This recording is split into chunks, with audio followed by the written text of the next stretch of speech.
Center. KSL weather now. Today's high will be 74 degrees with rain, hopefully moving out by this afternoon. Look for an overnight low of 53 and back up to 75 tomorrow with more chance of showers. We do warm up on the weekend. We might get up to 90 by Father's Day. Right now we have light rain and 59 degrees at KSL News Radio, 102.7 FM, 1160 AM, and KSLNewsRadio.com, your all-day companion for news. Dave and Dujanovic, your morning companions for talk, analysis, and key perspectives on Utah's biggest stories on KSL News Radio. We're coming to you live today from Jordanelle Reservoir. We are just a few miles east of Park City off of US 40 and I-80, and it is a beautiful day here to talk about water safety. You know, we're going to spend a lot of time on the lakes this summer, so thankfully the Utah Division of Outdoor Recreation with us this morning to give us some great safety tips. One of the ones I'm looking at, Dave, on the lineup here is being in cold water and how quickly our bodies give up when we're in cold water. We're going to take a dive into that in the 10 o'clock hour. Yeah, and as the Utah Division of Outdoor Recreation likes to remind us, that life jackets save lives, but only if they are worn. Wear it, Utah. A big development over last night on Utah's Capitol Hill, so let's go up there right now. Eye on the Hill 2023. Special coverage with Dave and Dujanovic. If you're a registered voter in Utah, mark your calendars for Labor Day, or just right around Labor Day, and also Thanksgiving. Utah lawmakers wrapped up a quick special session last night to move some dates around so people can weigh in and we can get a representative back in Washington, D.C. after Representative Chris Stewart steps down in September. Yeah, one of the most important parts of the conversation that we're having, Election Day has always been the first week of November. Not this time around. We're going to have it a couple weeks later. That is a huge change, and you've got to be aware of it. And before Election Day will come the primary election. Let's bring Lieutenant Governor Deidre Henderson on the line with us. Good morning. Good morning. I think there's going to be a heavy lift to educate voters about these date changes because we are certainly creatures of habit. So what do we need to know about what lawmakers did last night? Well, I think the key thing for people to know about what happened last night is, as you mentioned, the dates of this year's elections have changed. So now there will be a primary election for cities and towns. These are the municipal elections. They will be held the day after Labor Day, which is September 5th. And the general election will be held on November 21st, which is 2 weeks later than normal. And this is for everybody throughout the state, regardless of which congressional district they live in. Now, those that live in CD2 in the 2nd Congressional District, on those same dates, where you go elect your mayors, your city council members, on those same dates, they will also be electing a new member of Congress to represent them. Why did we need the 2-week delay? I mean, the primary, I understand you got to move that up, but what is 2 weeks delay in November buy us? Well, it buys us needed time to be able to conduct the general election.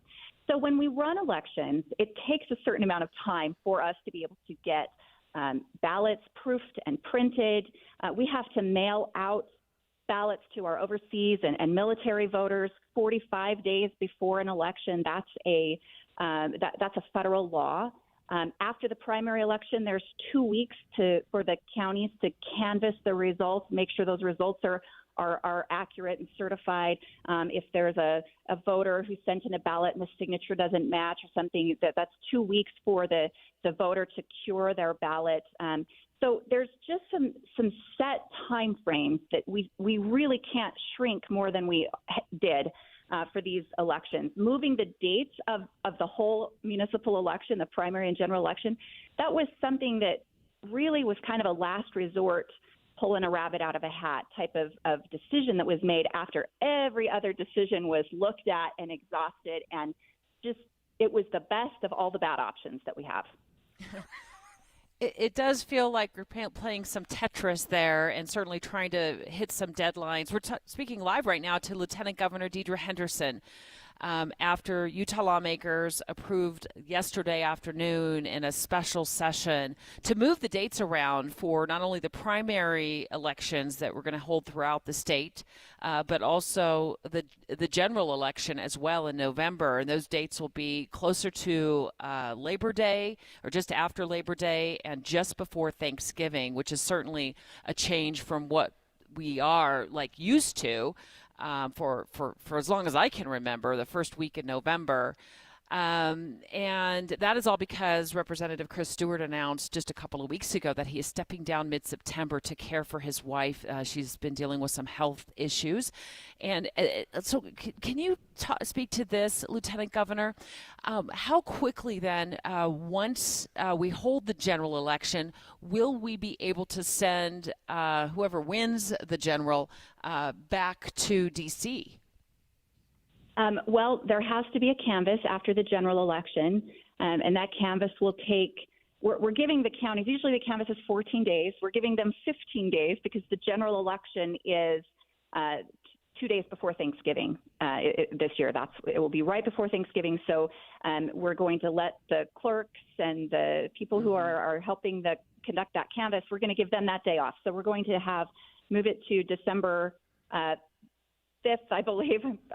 And for the canvass, we're going to give them 15 days, and then the state needs our canvass of the congressional election results. So by Friday, December.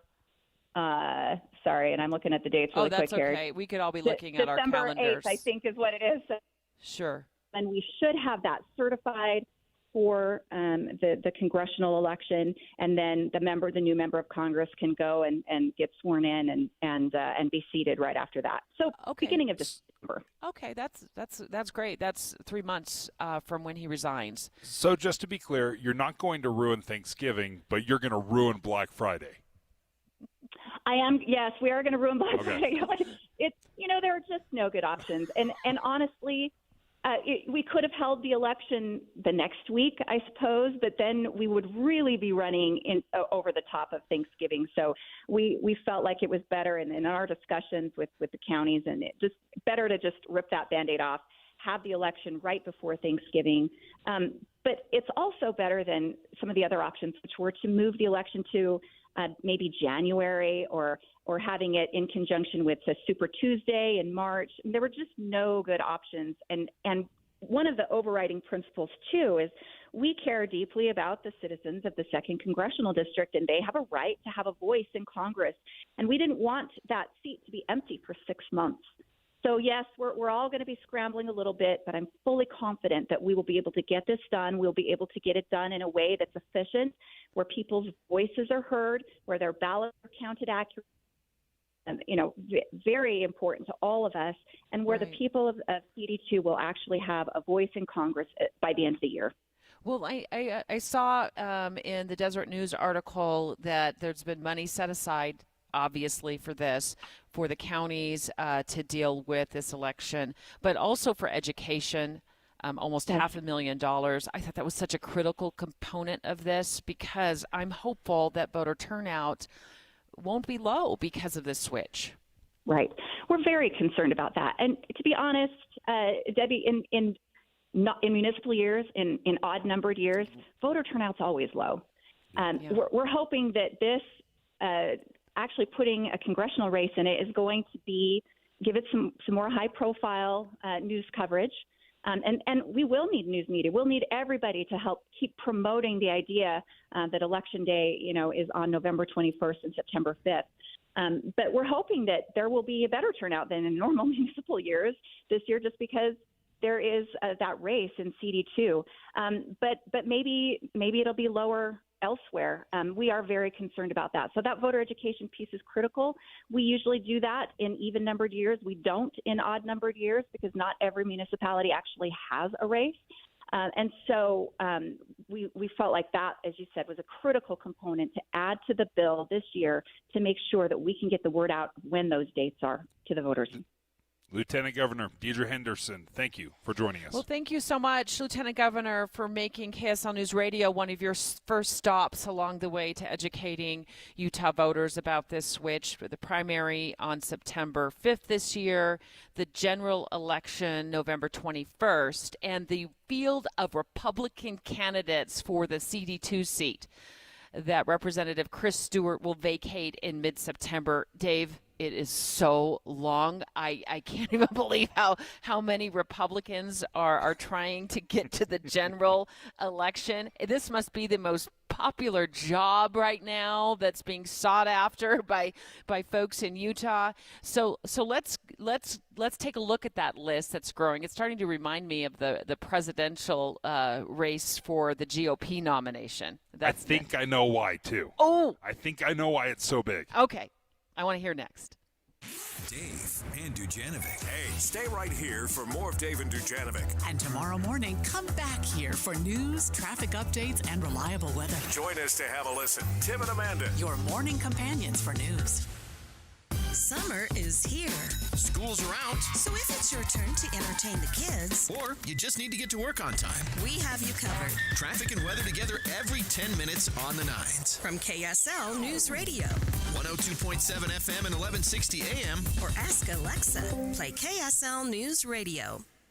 All right, folks, I want to tell you about my free Frazzle Friday. I don't know if it's me. I'm not sponsoring this. I'm not giving you. I'm just letting you know that if you want a free Frazzle slushie, I get mine at Maverick, but you can get them all over Utah. But yeah, you can get a free one on Friday. So tomorrow, make sure you roll in. You don't need a special coupon. And I was a little surprised about this because I went to Maverick and I said, hey guys, what do I need for my free Frazzle? Do you need a download? Do you need anything? They're like, yeah, just show up and we'll give you a free one. 12 ounces. It's so refreshing. It's so delicious. I love it. It takes me back to my childhood where I used to drink these things all the time. But a Frazzle slushie is from Utah. They are headquarters in Utah, but they are worldwide. There are Frazzles all over the place. My favorite flavor right now, and I swear it must change from day to day, but I love the Mango Madness. It's so good. So if you're interested, getting a free Frazzle on Friday, go ahead. FreeFrazzleFriday.com, and you can find out who's participating, but it is all over Utah. Check it out. Go get yourself a free Frazzle. Here's an idea from your neighbor at Hercules Credit Union. Invest in you, right? Because all this time, the equity in your home has grown and grown and, well, grown. So think about a few changes to help it grow even more. Right now, the rates on a Hercules home equity line of credit is 3.99% for 6 months. 3.99%. That's the perfect way to invest in yourself. So you can get started on the maintenance projects you've been putting off for so long, like going solar, repurposing the basement, or use it to pay off high-interest debt, or maybe just go on a much-needed vacation. Hercules will loan up to 80% loan to value on your home. And it's all so simple to access with your Hercules Visa card. No need to call or come in. It's just that easy. You know why? Because that's the Hercules way. Get details at HerculesCU.com. HerculesCU.com. Hercules Credit Union. It's neighbors helping neighbors. Hey, summer's here, and it's only getting hotter. Get 0 down, 0 interest, and 0 payments for a year on a new day and night air conditioning system. Don't put it off. Summer is here and it's hot. Have a new day and night air conditioner and furnace system installed with 0 down, 0 interest, and 0 payments for 12 months. Enjoy savings and a cool, comfortable home for a full year before you even have to make a payment. Go to dayandnightcomfort.com for a day and night elite dealer near you. The difference is day and night. Martin's Collision Repair. 50,000 cars repaired and counting. Just check Martin's 5-star online reviews. Lee posted, Martin's Collision did an excellent job. The car looked perfect when the work was completed. I will always work with Martin's. Hi, I'm Tiago Martins. Check Martin's Facebook page or martinscollision.com for your 5-star Martin's experience. On State Street in Norham and in Salem, we work with all insurance companies. The right repair, the right paint, the right choice. Martin's Collision Repair. I like the way that my friends at Ruth's Chris Steakhouse put this. They said, we are celebrating and very close now to the mother of all holidays, and that's Father's Day. I have to admit, I have a little prejudice on that. They are absolutely right. Father's Day at Ruth's Chris Steakhouse is the perfect way to go. I mean, think about it. You don't have to prepare the meal. Ruth's Chris does that, and they do it perfectly. They do all of the serving. They do all of the cleaning up, and you can completely focus on Dad for Father's Day. And think of all of the great choices. The entrees are incredible. Now, most people, of course, since it's Ruth's Chris Steakhouse, they think of steak, and they will cook it to perfection. But there are other great entrees as well. Maybe Dad loves seafood. Perhaps you want a great dessert and those side dishes you've been longing for.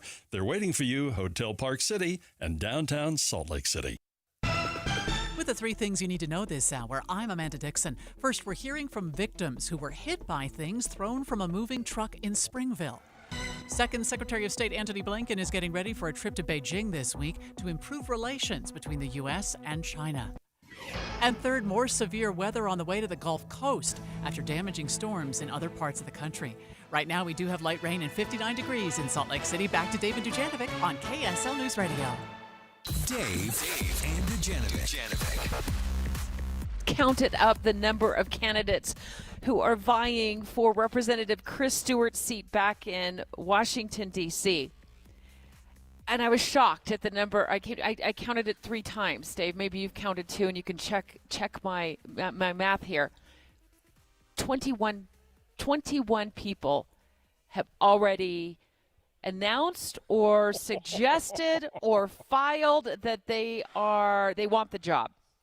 21? Most of them Republicans. Let me see. 1, 2, 3, 4, 5, 6, 7, 8, 9, 10, 11, 12 running for the GOP nomination.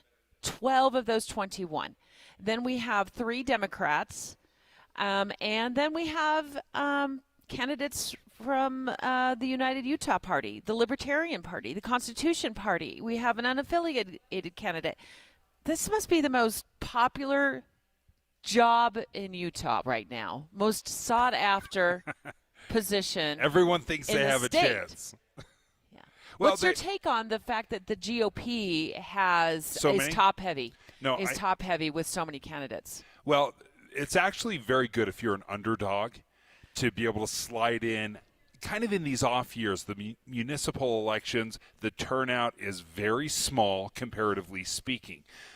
So almost a fraction. In some mayoral races across the country, you'll have 7 to 10% turnout.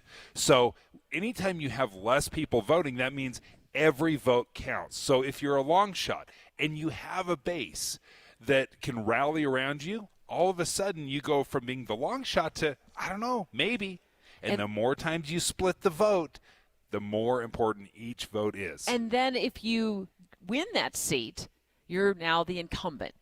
And incumbents roll, not just in Utah, but nationally. Taylor Morgan, when I started looking over the list of Republican candidates who have, put their hat in the ring, if you will, for Representative Stewart's seat back in D.C. Once he steps down, I started getting images of the Republicans, the number of Republicans who have announced that they're running for the GOP nomination for president. I mean, Republicans just like to pounce on Republicans here. There isn't just one person in this race for the Republican nomination here in Utah. There is, it's more than a baseball team full.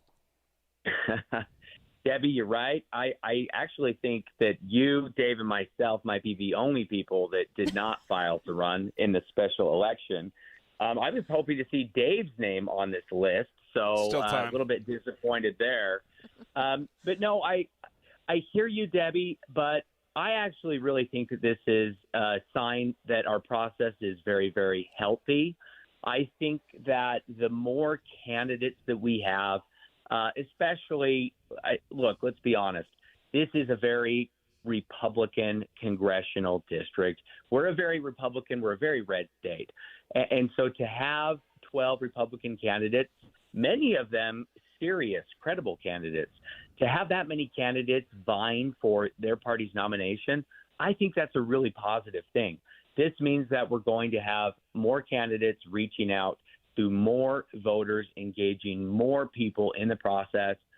That leads to higher participation. It leads to more voter education and engagement. I think all of that is a really good thing. It is going to be a bit of a circus. It's going to be a bit messy. But look, when this many people are getting involved to run for one office, I love it. I wonder how difficult, practically speaking, it's going to be, because they either got to gather signatures or they got to win at convention to land on the primary ballot. And with the truncated timeline, with the number of candidates out there, how many votes do they, or how many signatures do they need, and how long does it typically take to gather those? Okay, Dave, you have hit on a key point here. This is interesting. Out of the 12 Republican candidates, 7 of them are going to convention only. They're not doing signatures. Only one of them can emerge from the Republican convention.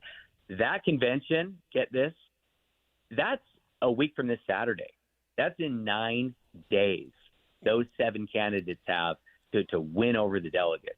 Now, the 5 Republicans who are gathering signatures, they each have to collect 7,000 signatures of active registered Republicans who live in the 2nd Congressional District. Now, there's also a law right now in Utah that a voter can only sign for one candidate in any race. So that means whichever of those 5 signature candidates wants to qualify for the ballot, they've got to be out gathering signatures right now. Those signatures are going to be due in mid-July. So this is all very, very tight. It's going to happen very quickly. Taylor Morgan, I realize that off the top of this conversation that we're having, I don't think I properly introduced you for those who are just joining us right now. Taylor Morgan with KSL at Night, our show from 7 to 9. But also, I think it's very important for transparency and full disclosure that you have a role in this, in what's called Count My Vote. Just briefly explain to our listeners what that is, so they're familiar with you, not only your expertise, but also what you do regarding political races. Yeah, sure. I appreciate that, Debbie. I am the executive director of Count My Vote. Count My Vote is a nonprofit, nonpartisan organization that ran a ballot initiative back in 2012 and ultimately struck a grand compromise with the legislature to implement SB 54, which is a dual pathway to the primary ballot. Before Count My Vote in SB 54, the only way to become a party's nominee was to go through convention. We added the signature path to that process so that instead of just going to convention, candidates can gather signatures of voters in their party, go to convention, or do both. So with the signature gathering, how many potentially, I guess depends on how many signatures are gathered. So every 7,000 people that or however many people sign on, you could have that many candidates. So the primary could be very large. It is possible that we could have all 5 of those signature gathering candidates qualify for the ballot with signatures, Dave. That's certainly possible from a technical standpoint. However, the ability to do that in 3 weeks' time, and it's very difficult to do that. 7,000 doesn't seem like a big number. Very hard to do it with volunteers or with campaign staff. To get this done, you're going to have to bring in a professional signature firm to do it. And not all of those candidates, unfortunately, will have the resources and the ability to do that. So I don't expect all 5 to get there, but we could have perhaps 2 or 3 signature candidates. We could end up on the Republican primary, right, is what we're talking about. We could end up with 2, 3, 4, 5 candidates on a Republican primary ballot. Wow, it's going to be fun to watch. Taylor Morgan, thank you for joining us. Thanks, Taylor. Always great to talk to you. Look forward to hearing more from you on KSL at Night from 7 to 9. I caught this article, Dave, on Bloomberg. I'm so excited to talk to you about it Conservatives in the House back in D.C. are proposing a change to Social Security, and I don't think you're going to like it at all. Next. 9:30 at KSL News Radio. I'm Amanda Dixon. Our top story this hour, Chubb Insurance will no longer cover any new homes in Summit County as part of a nationwide pullout from areas with high fire risk. Utah Insurance Commissioner John Pike told Dave and Dujanovic last month this could hurt Utahns beyond just Summit County. Let's say you want to have a home or a cabin in a wooded area. That could be considered, as I think we could all agree, high wildfire risk. That could be problematic. He also says a key requirement to getting a mortgage is having home insurance, which already costs more now than just a few months ago. Utah's home insurance rates have grown the 8th fastest in the country. Our top national story this hour from ABC News. Gulf Coast residents are bracing for severe weather today after damaging storms in other parts of the country. ABC's Lionel Moitz reports. More power outages from severe weather across the South, from Georgia to Texas. Lightning striking a traffic camera in the area where part of I-95 was shut down due to fallen power lines. In neighboring Alabama, a tornado tore through the city of Eufaula, damaging several homes and businesses. In Mississippi, monster hail. There were 9 reports of possible tornadoes in Alabama, Georgia, and Texas. Some BYU nursing students and professors traveled to a refugee school in Poland to offer medical aid and supplies. KSL News Radio's Emma Keddington spoke with one of them. Brenna Wilkinson traveled with the group as an interpreter. She says the main purpose of the trip was to offer medical aid and classes on dealing with stress and trauma. They also brought thousands of dollars of donated medical supplies. Wilkinson says witnessing Ukrainian resilience firsthand put things in perspective for her, reminding her that human life is precious. She says as the war drags on, financial donations continue to be the best way Utahns can support Ukrainians. Your money at this moment, the Dow is up 351 now. That's 1 full percent. We're at 34,330. And coming up, a warm-up is just a few days away. KSL weather is next. KSL News Time, 9:33.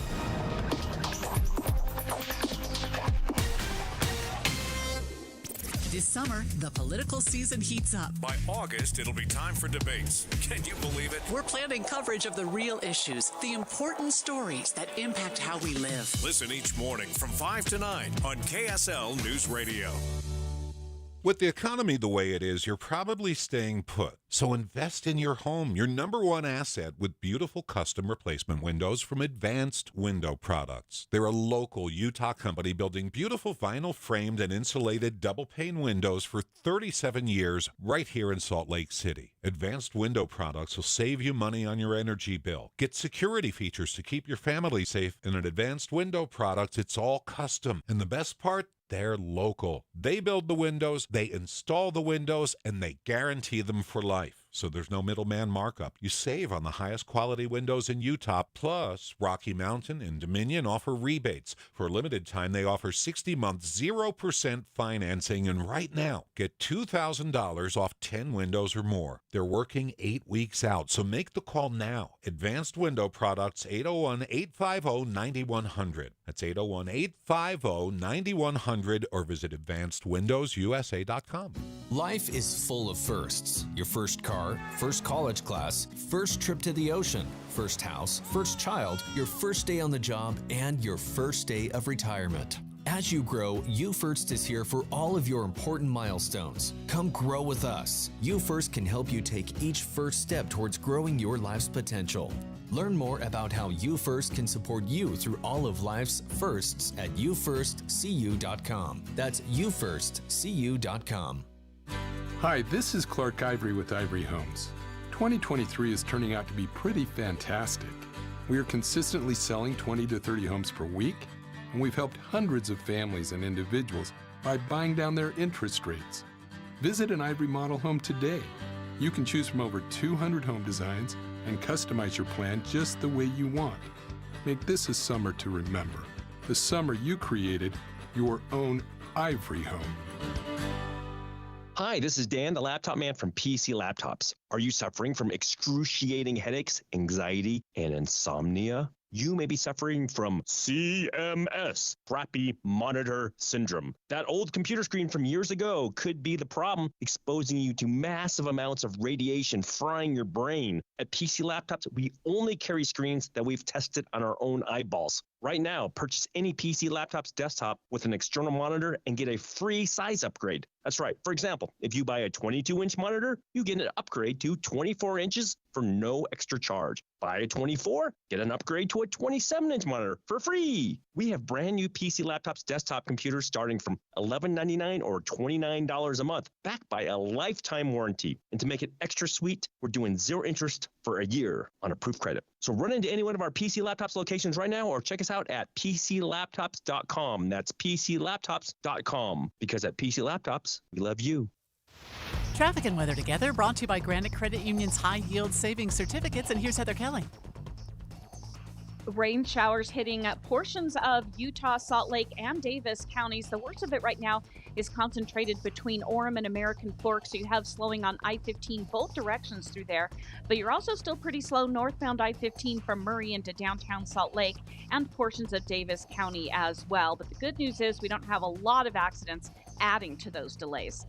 Gillette Heating and Air Conditioning is offering spring air conditioner tune-ups for only $59. Call 801-825-4500 to schedule today.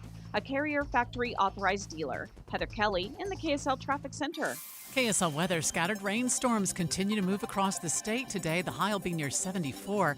Pretty much the same for tomorrow, but then the warm-up begins on Saturday. By Sunday, Father's Day, we could hit 90 degrees. Right now it is raining and 60 degrees at KSL News Radio, 102.7 FM, 1160 AM, and KSLNewsRadio.com. Your all-day companion for news. Dave and Dujanovic.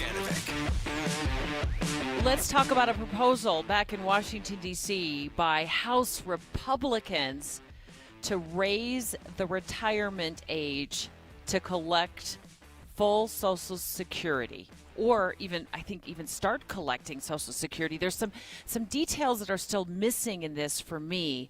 But, Dave, I think this proposal is going to impact you. Dang it. No, it's just a proposal. I think that's important to note, but it is, according to Bloomberg, a proposal by a 176-member House Republican study committee that would gradually increase the retirement age for Social Security. To what? What age would they raise it to? Okay, so let me just read on here. Ultimately hitting 69 years old. Okay, 69 years old for those turning 62 in 2033. So how old will you be? Sorry to pry. 57. In 2033. Yeah, 2033, okay. I'll be 57. So I would be affected in this. So the plan right now for the Dave Noriegas of the world that are 47 right now is I would be able to start collecting Social Security at 65. Well, I guess 62, at a very lower, reduced amount. Yeah, but 65 for a full Social Security benefit. You're saying that would jump up 4 full years to 69? Yeah, let's see. The current retirement age for full benefits is actually 66, according to Bloomberg, and rising gradually to 67. So you were off by just a year because you haven't studied the Social Security program in a minute. So I'm not that close. So 69 years old, and they say that this will save $16 trillion in spending. So yeah, that's why they want to do it. Okay, so a couple things. Number one, we know that Social Security has a ginormous math problem. It says it full on the Social Security website run by the government. They said by 2033 we're out of money. We've run out because they basically have trillions of dollars sitting in a bank account that they're using to help supplement taxes and supplement to pay out their Social Security right now. So they know they're running out of money at 2033. That's why Republicans are wanting to do something. The fact that affects me, that's a bitter pill. That changes plans. A lot. Maybe I don't retire at 65 like I was planning. Maybe I do have to work till I'm 67 or 69. Okay. Well, what's the alternative? that we bankrupt Social Security. Something has to be done. And it's better for me to pay the price. It's still 20 years out, 22 years now, 22 years out from retiring than my mom, who is on Social Security, or your mom that is receiving Social Security. It's better that I, who have still 20-something years in the workforce, to make the sacrifices, or our kids who are 40 or 50 years away from retiring. It's better for them to pay the price or to be able to plan accordingly than the people that are already really close to retiring or already have retired. I'm with you. And when I read this article, I was like, phew, it doesn't affect me. Shane Stewart, certified financial planner. I've never been so grateful to be a 1967 baby as I was today when I saw this article. But I do feel badly for like my co-host Dave, who might be looking at prolonging retirement to collect Social Security with this plan that Republicans are pitching. What's your reaction to this for folks that you counsel like Dave and who want to retire at 65? Yeah, well, first I would say I'm in the same boat as you, Debbie. I saw this this proposal, and I started quickly doing the math. Does it affect me? Does it affect me? And I went, oh, no, okay, go ahead and raise the age. Yeah, because if people are just tuning in, it's this proposal by House Republicans that would gradually increase the retirement age for Social Security to 69 years old for those turning 62 years old in 2033. So Dave would be 57 years old in 2033, so it looks like he would be impacted by that. Absolutely. And Dave, you're right. Something has to be done there. We have to do something. There is precedence for this as well. In 1981, the so-called Greenspan Commission did the same thing. They actually bumped it from 65 up to, over time, 66, and then for those born after 1960, it's actually 67 now. So anybody born after 1960, it's 67, and they're proposing to gradually do that again up to 68 and eventually 69. The math works out well. It's just the heartburn that we might have. You remember we've spoken earlier this year about France going from 62 to 64, and they started turning over police cars and rioting. And so there's an emotional component to this that we have to take into account and count on it being very political as well.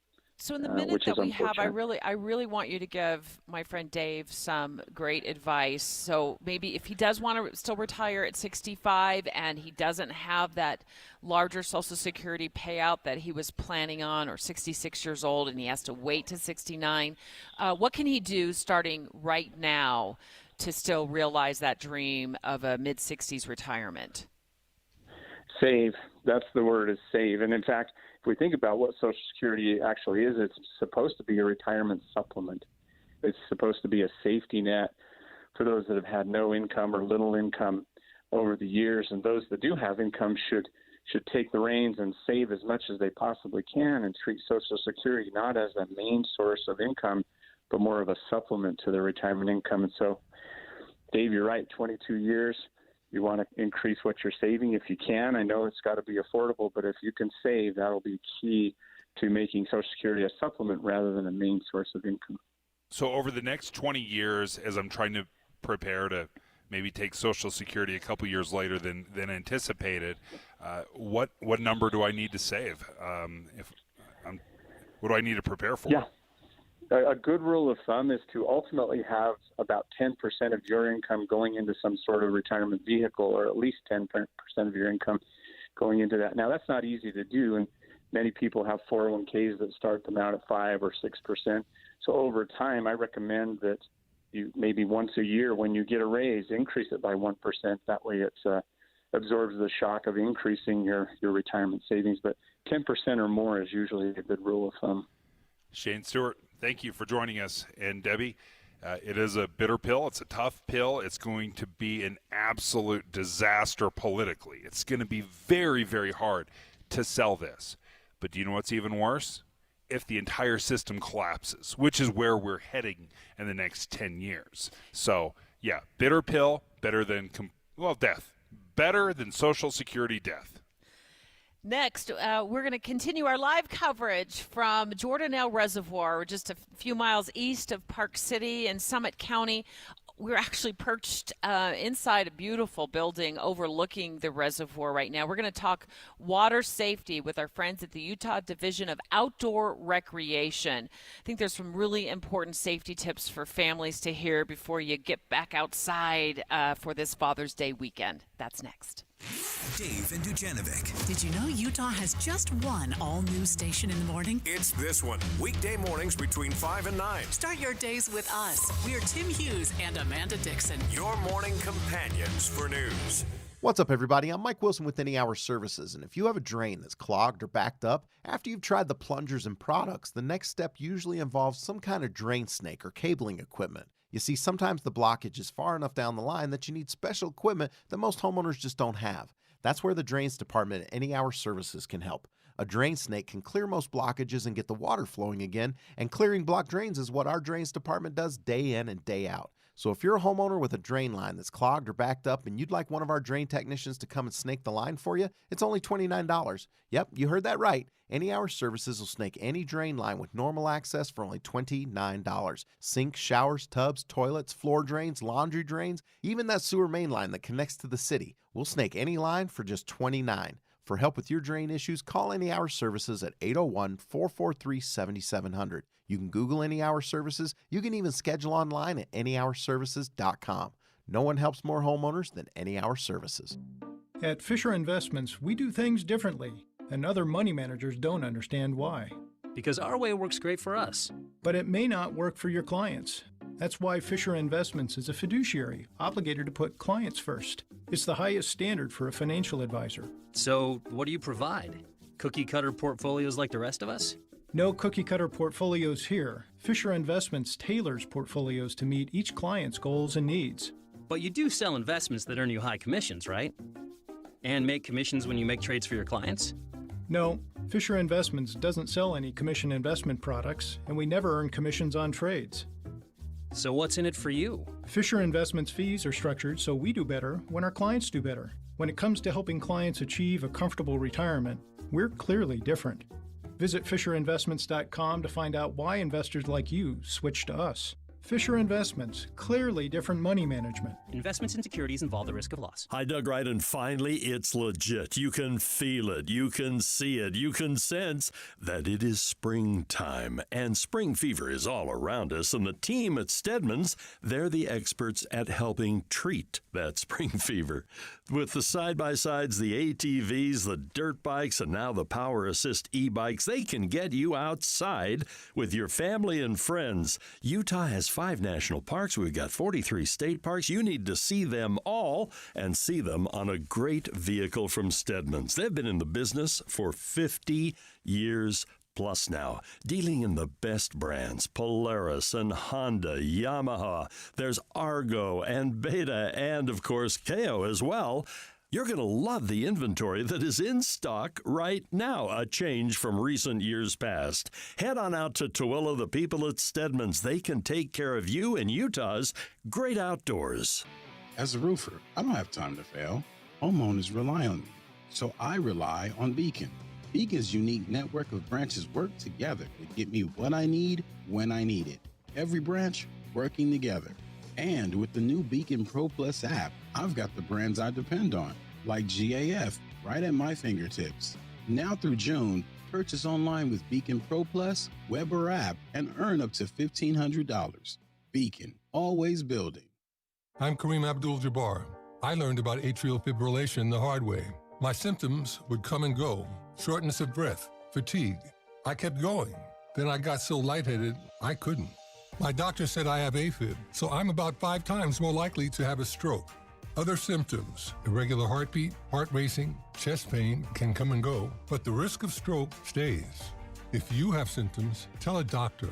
Visit notimetowait.com. Sponsored by Bristol-Myers Squibb and Pfizer. Take a break from financial worries. Meet the Mountain America debt consolidation expert for a chance to win a vacation package. Details at macu.com/debt-rescue. Get updates on Jazz and BYU news and score updates. Text Jazz or BYU at the Cyprus Credit Union KSL text line 57500.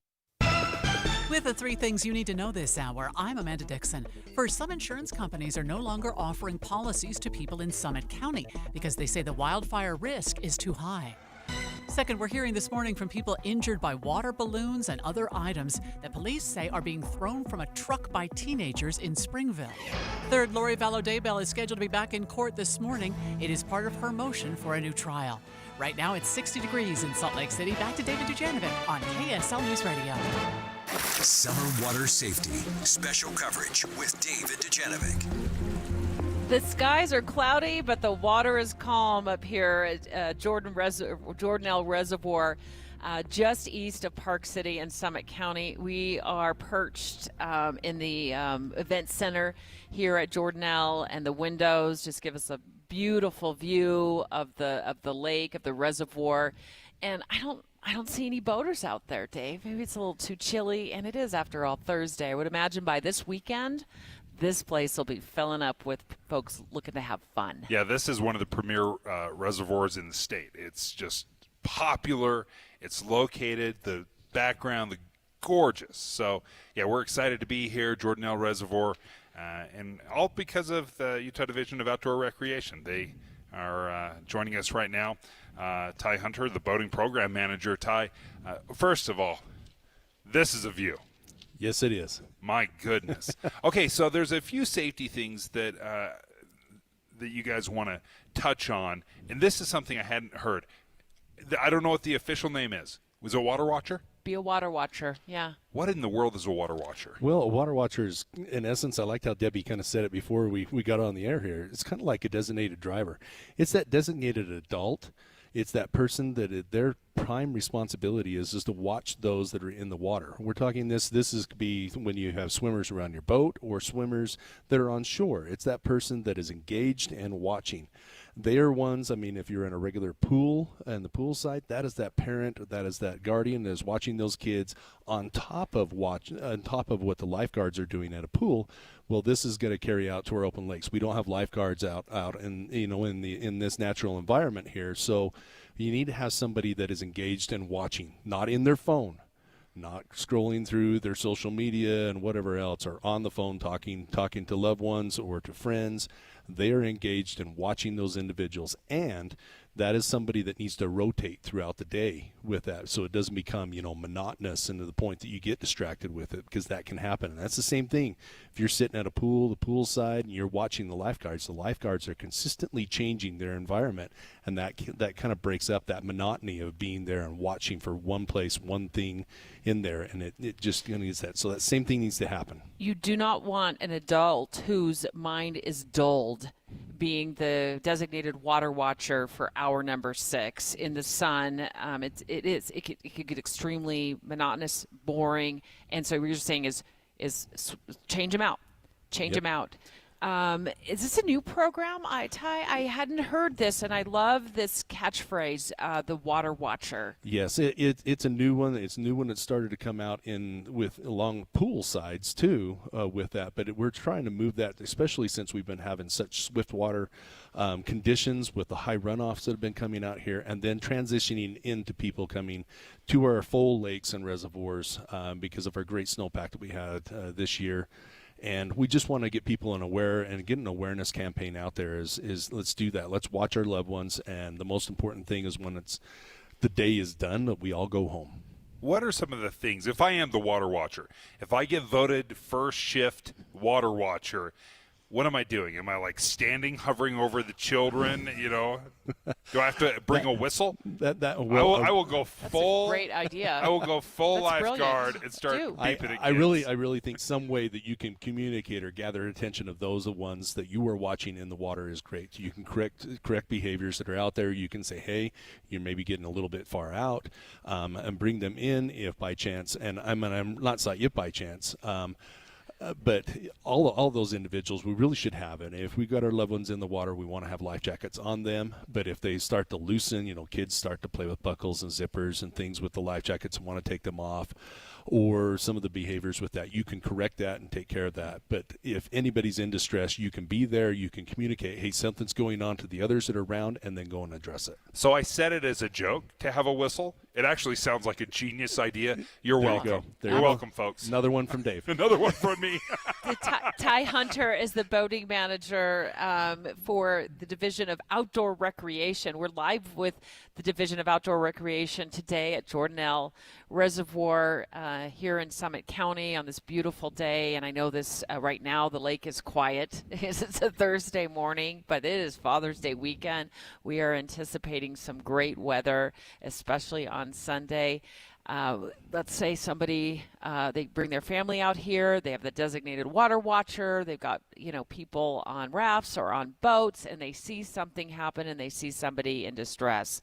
I would always want to be the first person in the water, but I also know there's some dangers with that when you're trying to save somebody else. But so walk us through what we should do, what we should not do. Yeah, well, first thing is to gain attention and have somebody to be able to call for help. To get help arriving, even though you may be able to first of all try to do a self-rescue, but let's move it back to the pool. And it was something that was said last week with this is first you're going to try to reach.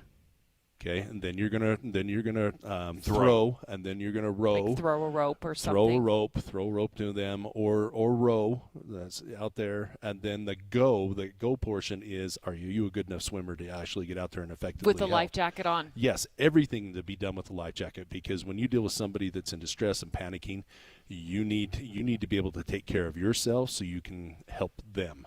And that's the biggest thing in these panic situations is that people want to just enter the water immediately, and they need to take care of themselves before they can help their loved ones. So the water watcher, as I'm hearing you describe this, should be wearing a life jacket as well, because if ultimately they're the ones that have to go, if all the other things don't work, I don't think people realize if someone is in distress, and having been an old river guide myself, when they are cold and they are panicked, they are not rational. And they will, it doesn't matter how much they love They'll pull you under. It's just complete and total fear and panic. Yes. And you have to be totally protected as much as you can be. Yes, take care of yourself so you can take care of those other ones. I've watched in situations in my career that I've actually seen kids that have had absolute panic where they have left their parents' arms to come to our boat because of the circumstance that they're in. And that's really kind of changes the outlook there, to think that a child will leave their parents' arms to go to someplace else because they can see that's safer. Yeah. And so that situation there is have your life jacket on, take care of that, or have a life jacket or a throwable even nearby to where you can immediately get something for them to throw to them and give them flotation, and then put a jacket. Ty, I know you're here with us all morning long here at Jordanelle State Park. In a moment, we're going to talk about what cold water does to the body and how quickly it can reduce our ability to swim. In just a moment, I know we are faced with a lot of really cold water this year because of the high snowpack and the late spring runoff that we're experiencing. And so we'll come back in just a few minutes and talk to you more about that. And Dave, I want to remind you, remember it was a couple of years ago that I demonstrated in studio how quickly you can put a life jacket on. I'd put the life jacket across the studio and you said go, and we timed it. And it was a zip-up life jacket and buckles. It was seconds. I was able to put that on. And the reason for that demonstration, I wanted to show people that it is so much faster to put a life jacket on and keep yourself safe than it is to deal without a life jacket, and so much safer once you get in the water trying to rescue somebody because your mind just says go, go, go, go, go. Stop. Put that life jacket on, have it close enough to throw on you right away so you can not only keep yourself safe, but rescue that person who is in distress if you need to do that.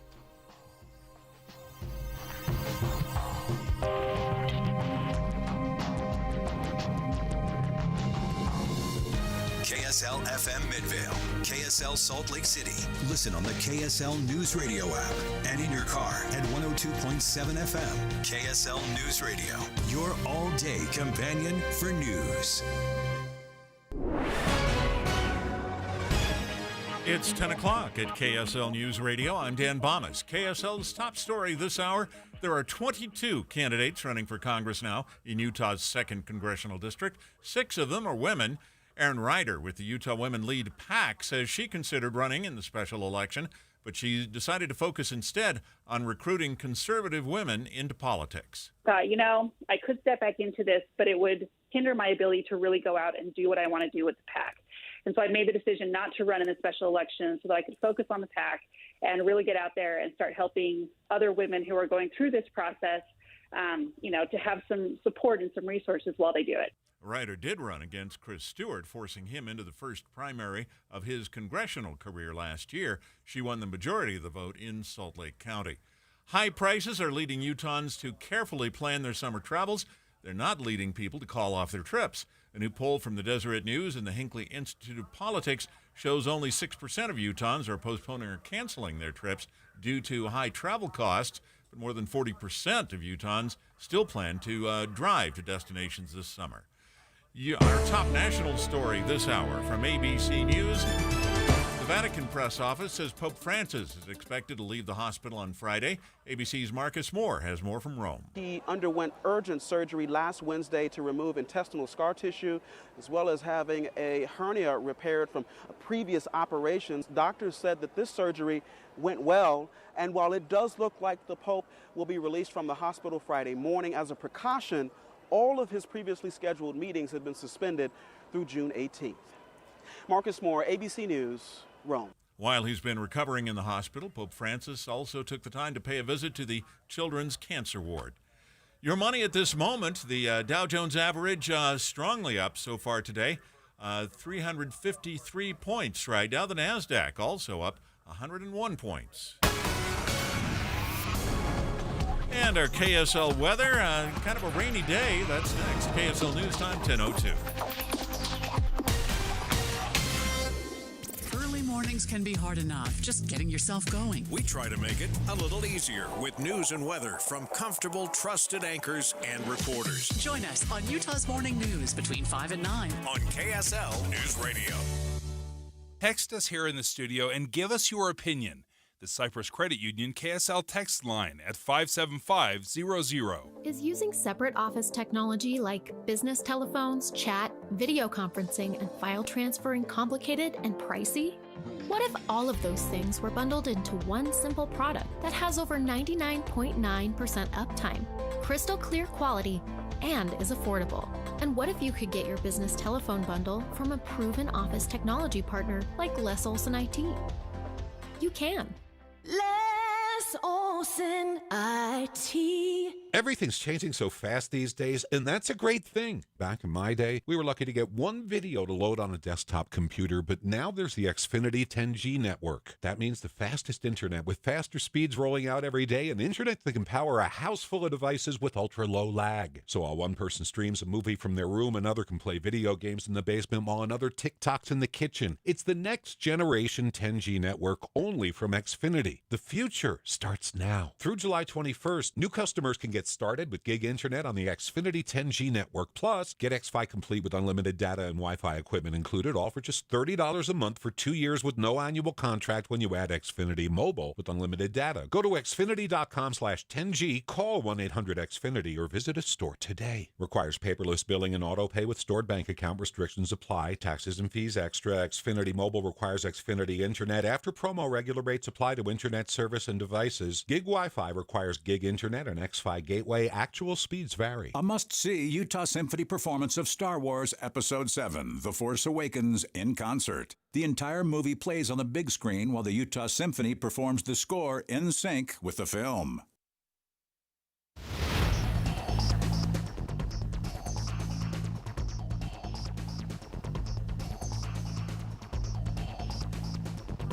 Traffic and weather together brought to you by Granite Credit Union's high-yield savings certificates. Here's Heather Kelly. All across much of the Wasatch Front in various areas, so not everybody's getting it all at once, but it is causing significant slowdowns on the roadways where it is happening right now. We're seeing that in Utah County on I-15 both directions between Linden and American Fork, northbound I-15 from Murray all the way into downtown Salt Lake, and on Legacy Parkway where we also have construction. At IFA, you'll find soil treatments like Revive and Aqua Drive to keep your lawn green in the summer heat. IFA Country Stores, helping to grow the things you love. Heather Kelly in the KSL Traffic Center.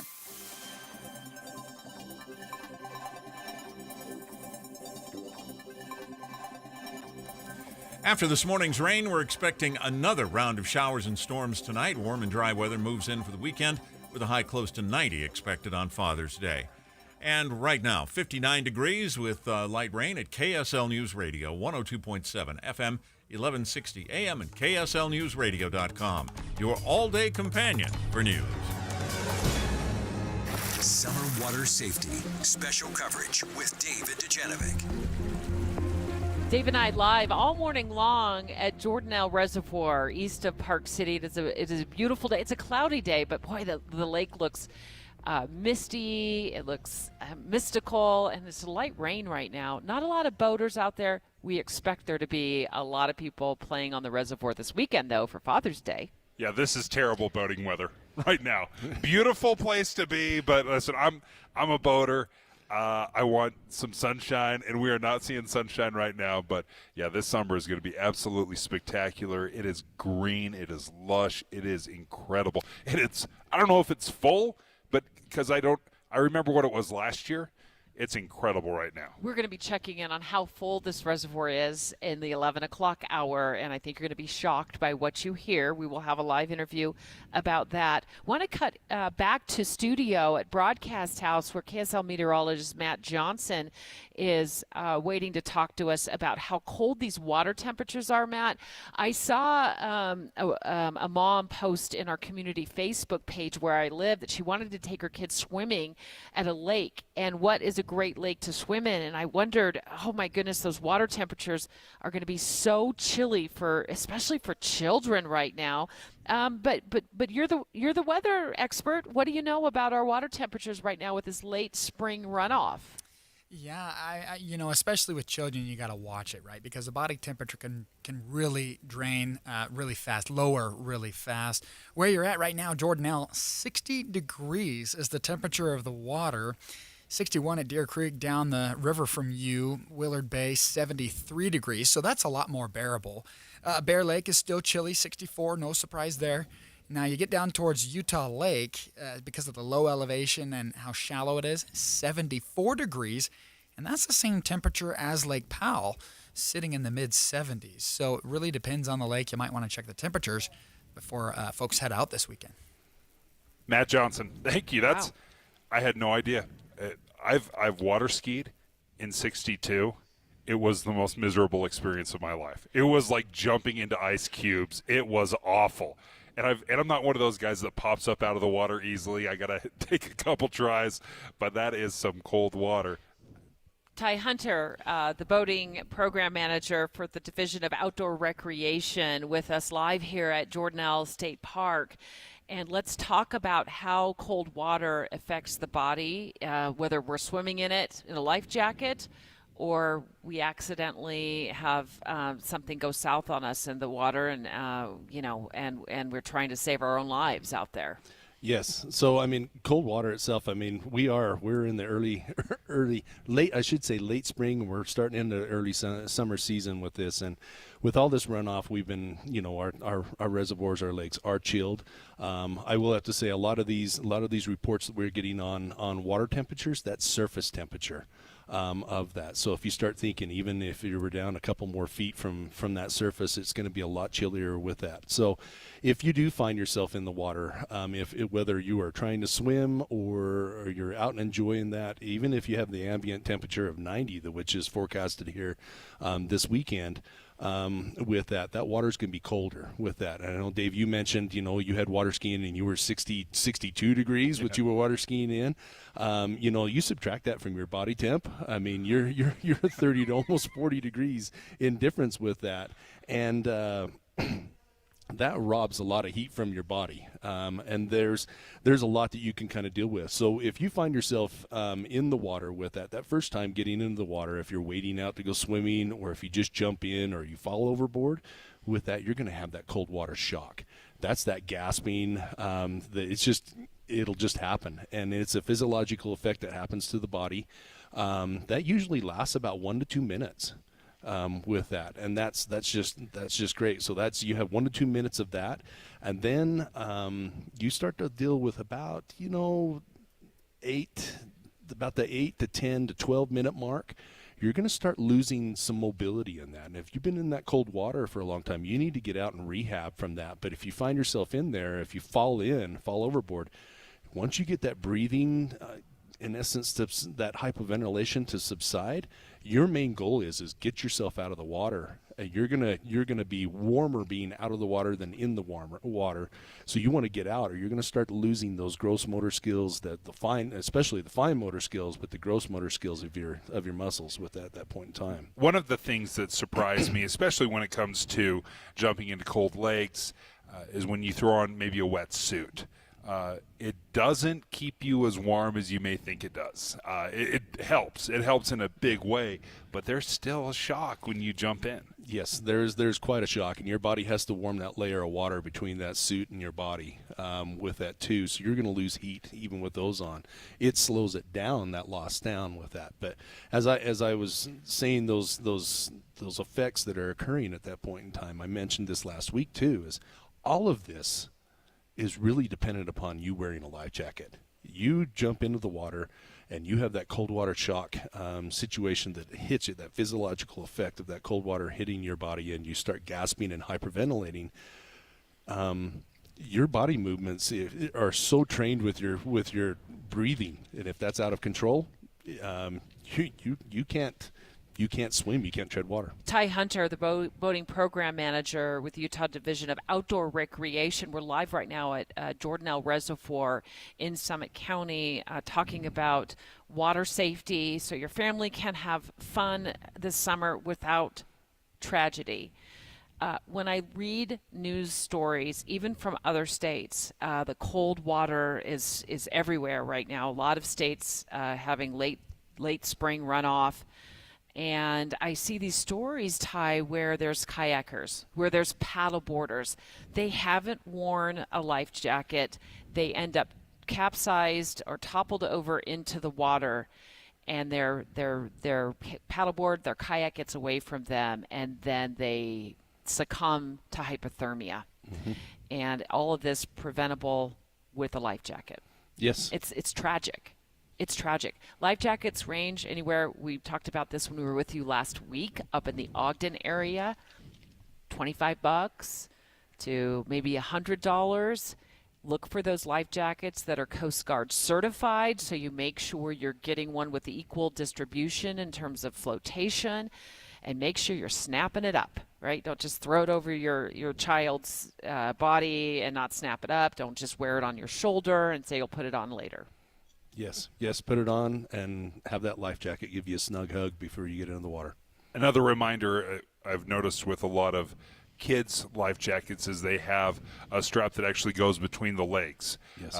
Because, those small little bodies, so often those life jackets, especially once you get in the water, your body kind of shrinks and it gets a little looser when it gets wet, can slide up and over. That's one of the things that I always remind people, like make sure you do up the between the legs strap as well. Yeah, that's excuse me. That is a very good option, especially for the child size life jackets, the infant and child size with that. And even we get into adults when we start getting in the river situations with that too. And that option's in there when it's when you're hitting some big heavy water. Ty, did you hear what happened this week on the Jordan River?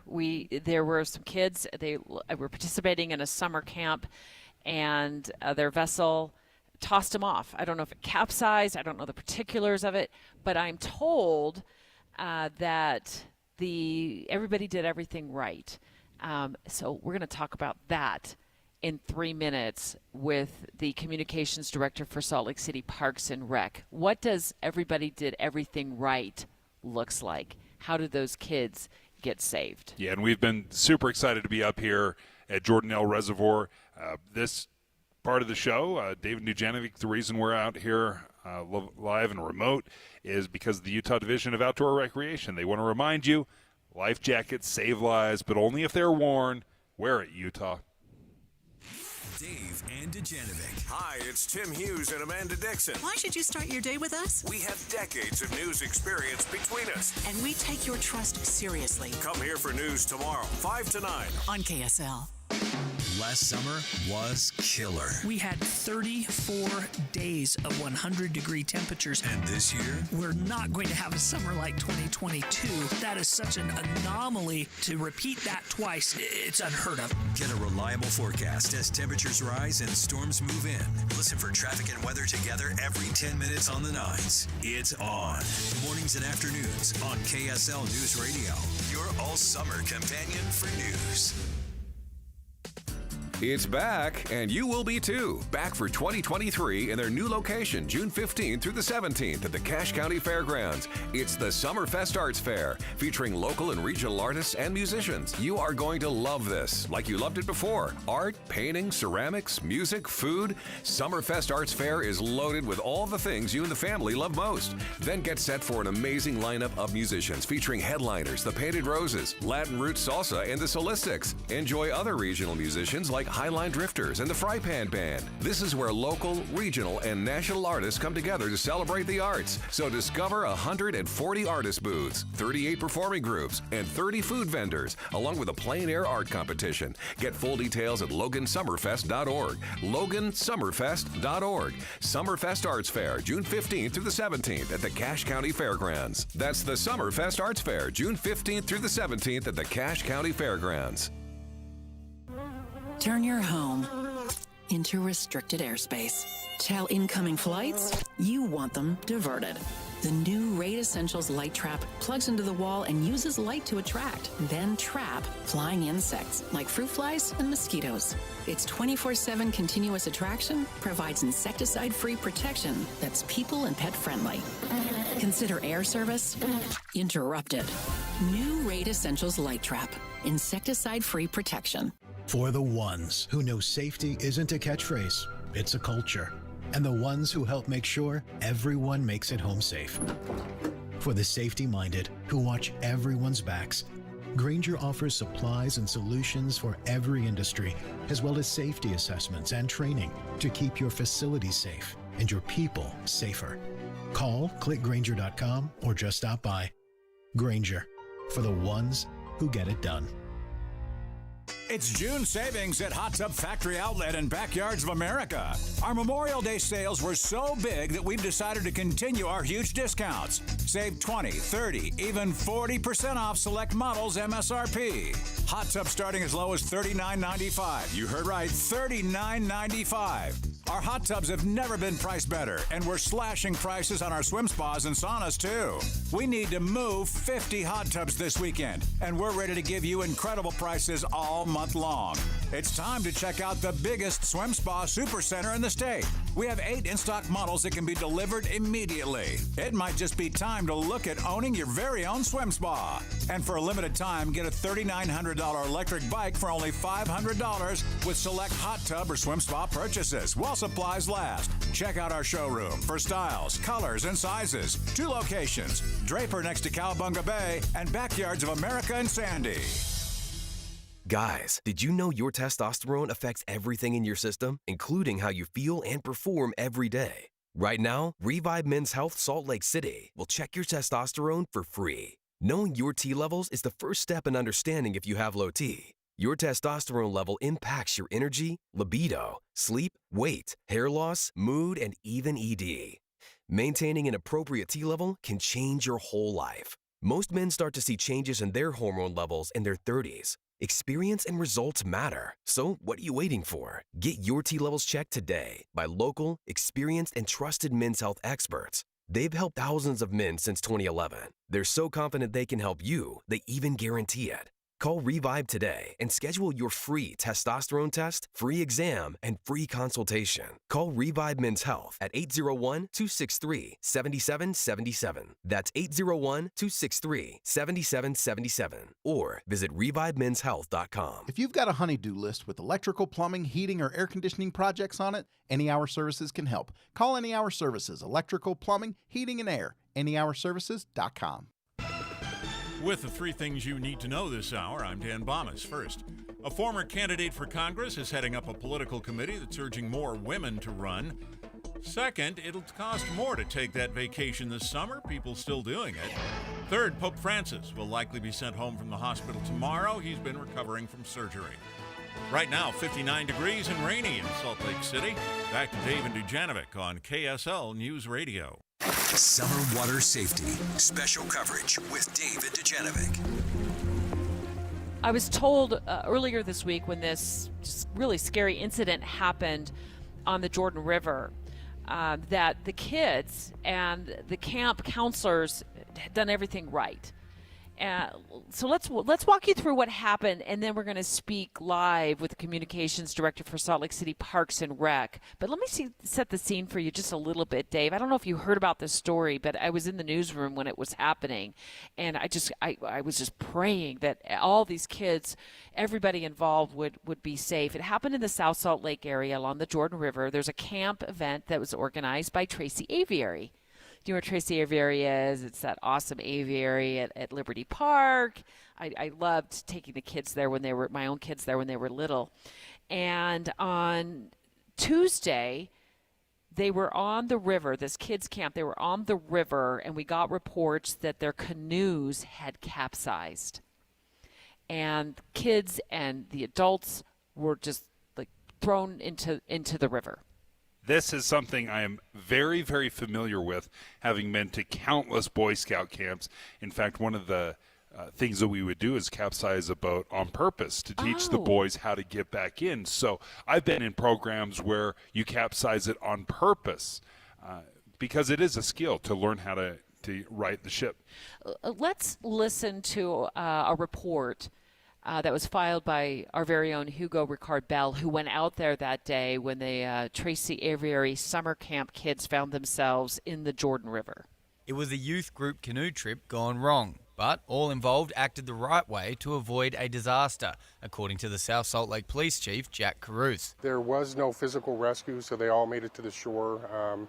The counselors on scene obviously trained and prepared for situations like this. They were all wearing life jackets and are now all safe. No injuries. One was transported to Primary Children's Hospital through request for parent just for safety observation. Police and fire rescue teams say this is a wake-up call for people recreating around the high-running rivers. Josh Susser joins us right now, Communications Director at Salt Lake City Parks and Rec. Josh, thanks for joining us. It sounds like so often we talk about these stories in tragic terms, but this turned out wonderfully. Hello, thanks for having me. And yeah, we're really happy to hear that there was such a positive outcome with this event. How much of this was the training, knowing what to do? Was it luck? Well, it sounds like the counselors at the Tracy Aviary had done a really good job preparing for this event. The National Drowning and Prevention Alliance has 5 steps that parents and caregivers can take to make sure that people are safe, especially children, in the water. And they covered several of them: supervision, emergency preparation, and life jackets. Well, I immediately texted our reporter, Hugo Ricard Bell, who was out on the scene, knowing that we are paying special attention this summer here at KSL News Radio to keeping Utah families safe around water. We have so much water this year, thanks to Mother Nature raining down on us this winter. And I texted him, and I wish I could get to my text, Josh, with Hugo, but I think I just bluntly said, were the children in life jackets? And he texted me back right away and said, everybody did everything right out here. I was so grateful that I imagined that would be a requirement for a summer camp anywhere we send our kids. Yeah, and especially outdoors, you want everybody in life jackets, whether you're at the lake or floating down a river, adults included. It can be pretty dangerous when you get into swift water or cold water. The cold can especially take a toll. People cramp up in cold water. So life jackets are really critical for any time you're going outside to recreate around water. Do we know what caused it yet? Was it on accident? Were they kind of playing around and got a little rambunctious, it tipped it over, or did the canoes fail? From the reports I've heard, I haven't seen a cause, but canoes are floating in swift water that there's debris, there's trees that are, they're closer to the tree line now with the high water, so there could be any number of factors that would lead a canoe to tip over. Salt Lake City Parks and Rec Communications Director Josh Rusesser on the line with us right now, talking about this accident involving a kids camp from Tracy Aviary. They set out for a day on the Jordan River, and their canoes ended up capsizing. Children getting spilled, and adults as well being spilled into the water. Everybody in life jackets. And everybody was safe at the end of the day, thankfully. But, Josh, I'm wondering, is Tracy Aviary and other camps kind of rethinking whether they're going to be putting kids on water anytime soon, as we've had just so much of it, and some of it's running faster and it's deeper in a lot of spots than usual? It might be something that they look at. But they did do everything correctly, it sounds like, in preparation for going out onto the water, making sure the kids knew what to do. A lot of day camps will come to Salt Lake County pools and bring their kids and teach them some swim skills there. A lot of summertime is a great time to get into swimming lessons. Water competency is another barrier that we can use to protect kids along with life jackets. So there's a lot of things. People like to get out and enjoy the water. Lifeguarded facilities are your safest bet, but if you're going outside of that, making sure to have life jackets is really critical, and having a plan. Well, Josh, thanks for joining us. I think I messed up your last name. How do you say it? No worries. Josh Russer, I'm with Salt Lake County Parks and Recreation. Awesome. Thanks, Josh. We appreciate your time. Yeah. And we'll get your last name right next time, Josh. We certainly appreciate it, and we're so grateful that this turned out okay for everyone. And Dave, you were a river guide for many years. Walk us through how easily, I guess, some of these vessels can be flipped over in high waters or fast waters. Well, there are so many incredible factors. I've certainly been on boats, canoes, kayaks, on flat water. I've been in white water. So I've done several, and each one is a little different. Whether you're in an inflatable kayak, the way you get in, is it a self-bailer? Does it have just a hard shell? Every single one has a specific way of how you get back in the boat once you get out, and you have to learn and be trained on each one of those, because just because you know how to uncapsize a boat doesn't mean you can do it in a whitewater raft or in a ducky, something like that. So it's very important to make sure you know how to do that before you get in the water, before you're away from shore. Practice it. Make sure you know how to do it. When you're in a life jacket, when you're in cold water, you're not as mobile. It's not as easy. So you definitely want to practice it before you really start going out. And I think you've told us before, at least you've told me, that not all vessels are created equal. No. And I think about the kids that go out on these lakes and they're just in these little blow up thingies that you buy at the local, the corner drugstore or at the big box store, and they aren't really equipped for what we're looking at now. Like if the wind were to pick up here at Jordan Reservoir, maybe it is. We're not close enough to tell. And you said, not all of these devices are created equal. They can't withstand the elements. Well, let me give you an idea of an inflatable kayak that I had. It was a professional one. You could puncture a pontoon. So are the pontoons compartmentalized? Meaning, could one pop and the other three remain inflated? Will that sink the entire boat? Oh. Mine, you could actually puncture, I think, even 2 different parts of the pontoons, and it would still float. But if you're buying it at a big box store and it's not a professional grade, then that bad boy might absolutely sink.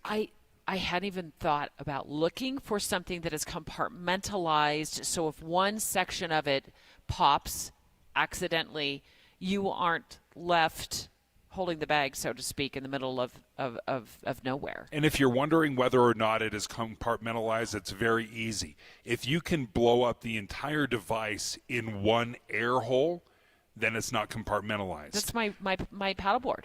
Yeah. One air hole. One air Now, hole. And I don't even know if they make them so they're compartmentalized. But guess what I'm going to do after the show? I'm going to start looking around. Of course, I always wear my life jacket. Always wear my life jacket. Next, I'm looking forward to this conversation. We're going to have a captain with the Division of Outdoor Recreation live on the line with or live actually right here at Jordan Air Reservoir with us. I see him standing right before us right now. He investigates boating accidents. So let's have a conversation on how that works. I know how car accidents are investigated, but how are boating accidents investigated, and how do they detect when somebody is boating under the influence? Next.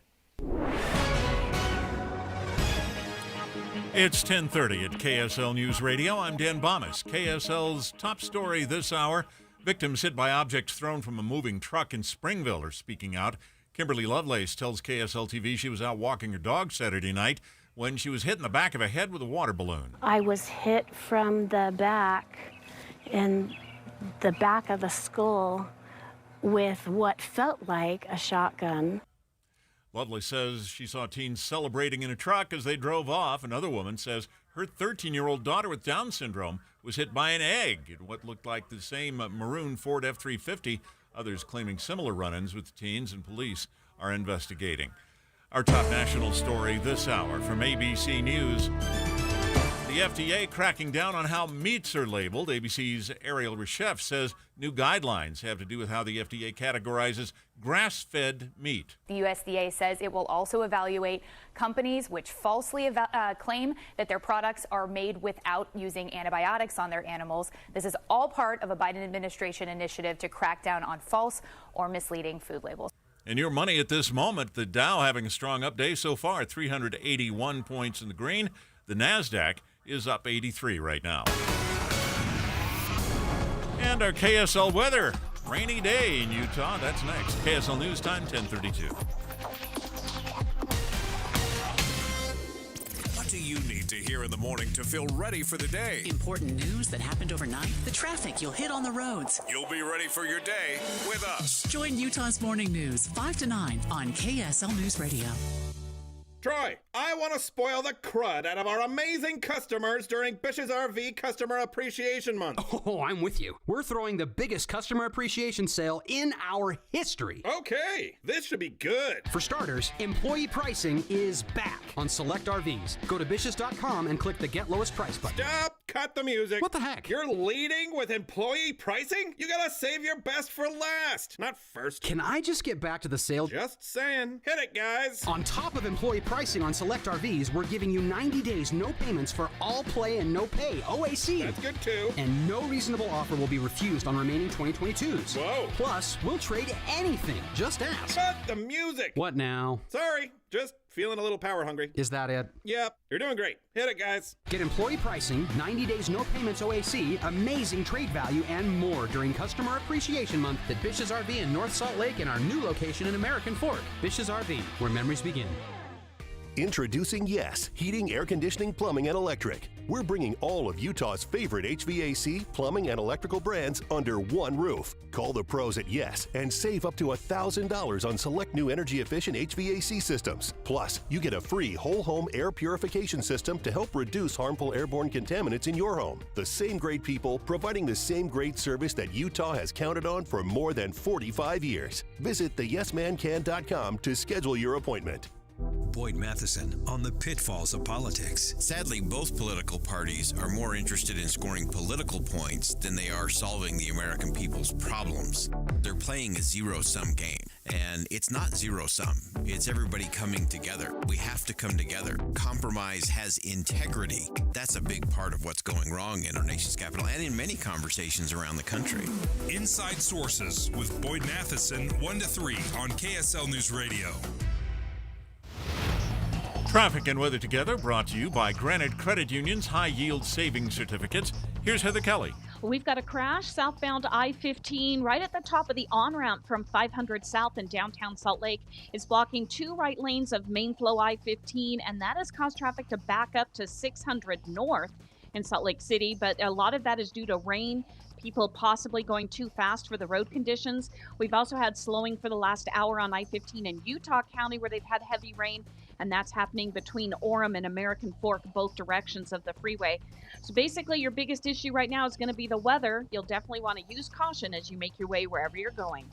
Make Father's Day easy and get the best gift ever, a blanket or robe from Minky Couture. Shop online at minkycouture.com or at any Minky store. Best gift ever. Minky Couture. Heather Kelly in the KSL Traffic Center. KSL weather. After this morning's rain, we're expecting another round of showers and storms tonight. Warm and dry weather, though, moves in for the weekend with a high close to 90 expected on Father's Day. Right now, 58 degrees, mostly cloudy at KSL News Radio, 102.7 FM, 1160 AM, and KSLNewsRadio.com. This is your all-day companion for news. Summer water safety. Special coverage with David Dujanovic. Right now here at Jordanelle Reservoir, Dave, my app shows it's 54 degrees. And we just heard Dan Bomas back in the newsroom report that by Sunday, at least in the valley, it'll be 90 degrees. I would imagine there is going to be a lot of families out recreating this weekend to celebrate Father's Day. But we want to make sure you're doing it safely. So thankfully, our friends at the Utah Division of Outdoor Recreation live once again with us today to give us summer water safety tips. Yeah, today is a beautiful day to stay inside. It is gorgeous, and a nice hot chocolate would be perfect. But yeah, when it's 90 degrees, there's few things in this world that I would rather be doing than out on the water. Captain Chase Peely's with the Utah Division of Outdoor Recreation, sitting here in uniform to talk to us. You are also not only a captain with the division, you're a drug recognition expert, and you are, my notes say you're an advanced boat accident investigator as well. Yeah, those are just some of my responsibilities with the Division of Outdoor Rec, and it's definitely interesting to dive into those things and figure out why things happen the way they do on the waterways. What are some of the things that you're looking for when you're investigating a boat accident?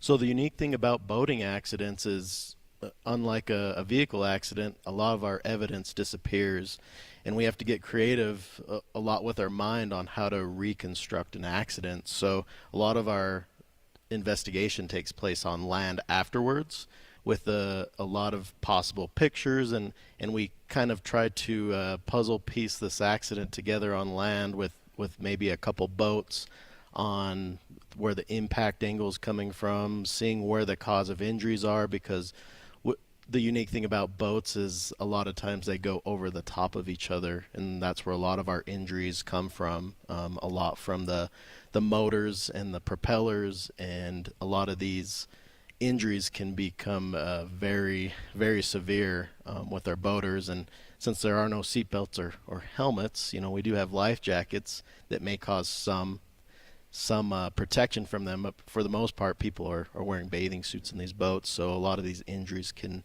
be pretty gruesome to see, and that's what our purpose is with investigating these accidents, is seeing the cause of injuries, seeing where they happened, and if there's any other factors involved with that. Such as drugs or alcohol. Yep. Perfect segue is... Talk about that. How frequently do you see alcohol or drug use involved when the driver of the boat is under the influence? So we're in a recreational atmosphere, which sometimes recreation comes with some alcohol and drug use in our areas, and specifically our waterways.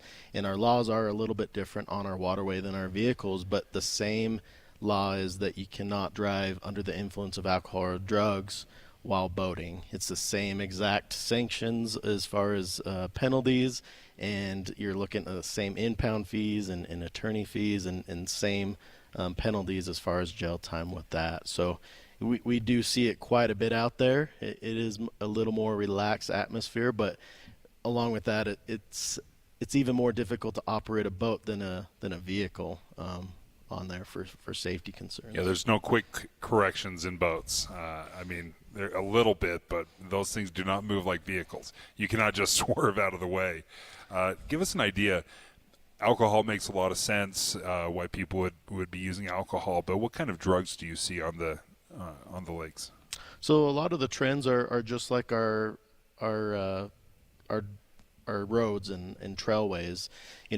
Alcohol and drug use, other drugs are marijuana. Marijuana still impairs the ability to drive safely, and prescription pills. And in a combination of all those drugs and alcohol combined, which we do see some of that happening, they all provide the same influence of impairment as they do on the boat.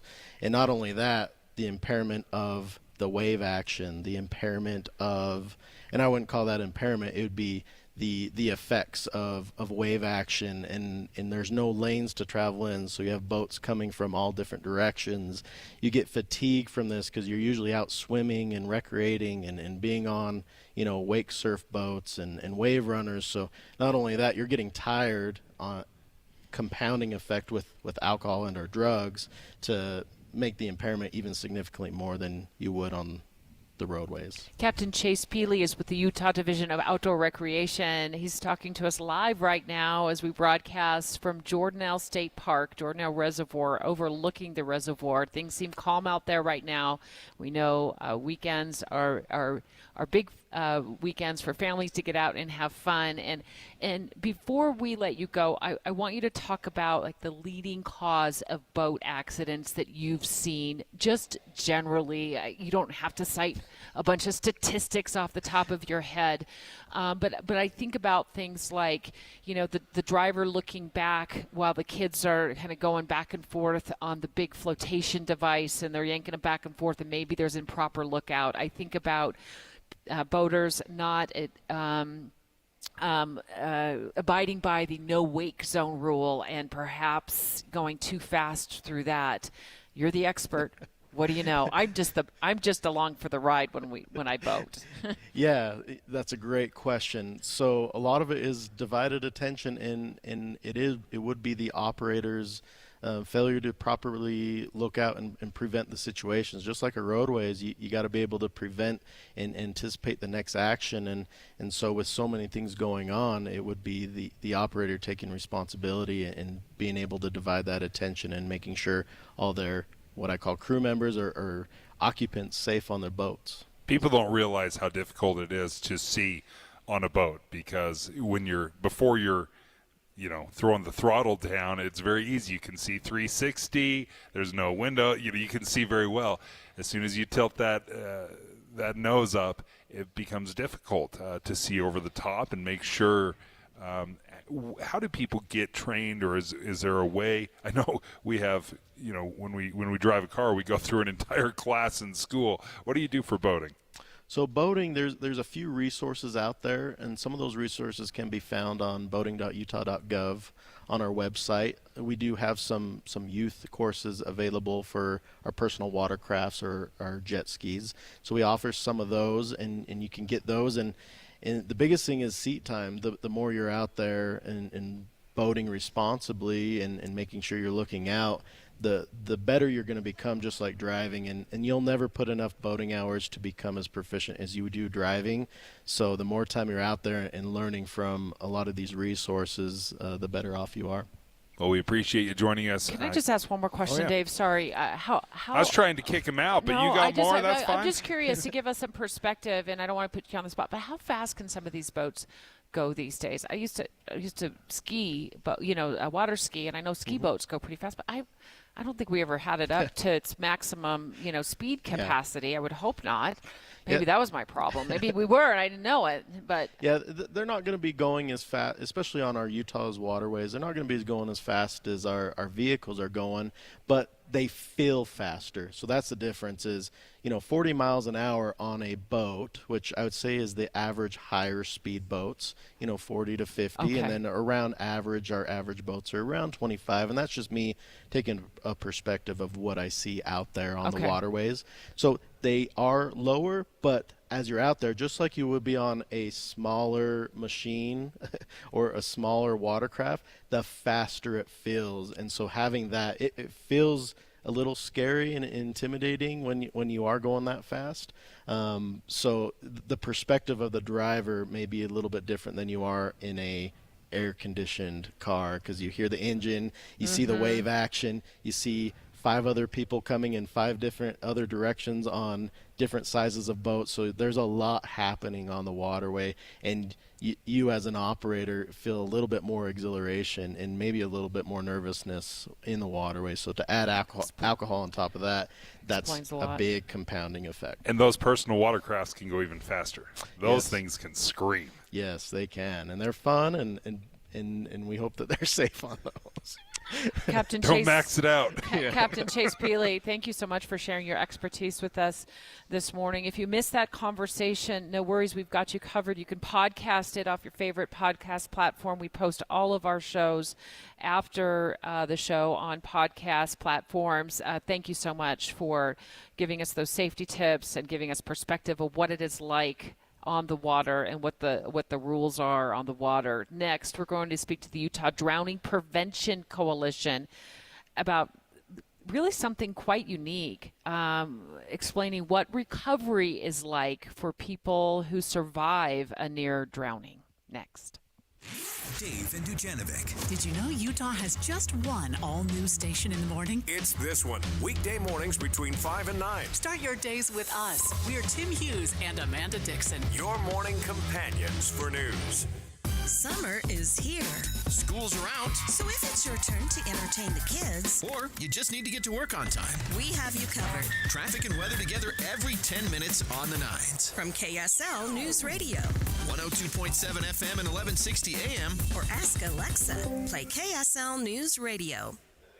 Hey, folks, let me tell you, this Friday, and for all the Fridays in June, you can get a free Frazzle. A Frazzle is a slushie. Delicious for the summer, perfect timing, right? It's starting to get warm. I think we just said it's going to be 90 on Father's Day, so this weekend's going to be nice and toasty. So make sure you go in tomorrow and any Friday, the month of June, and you can get a free Frazzle. I like to get mine at Maverick.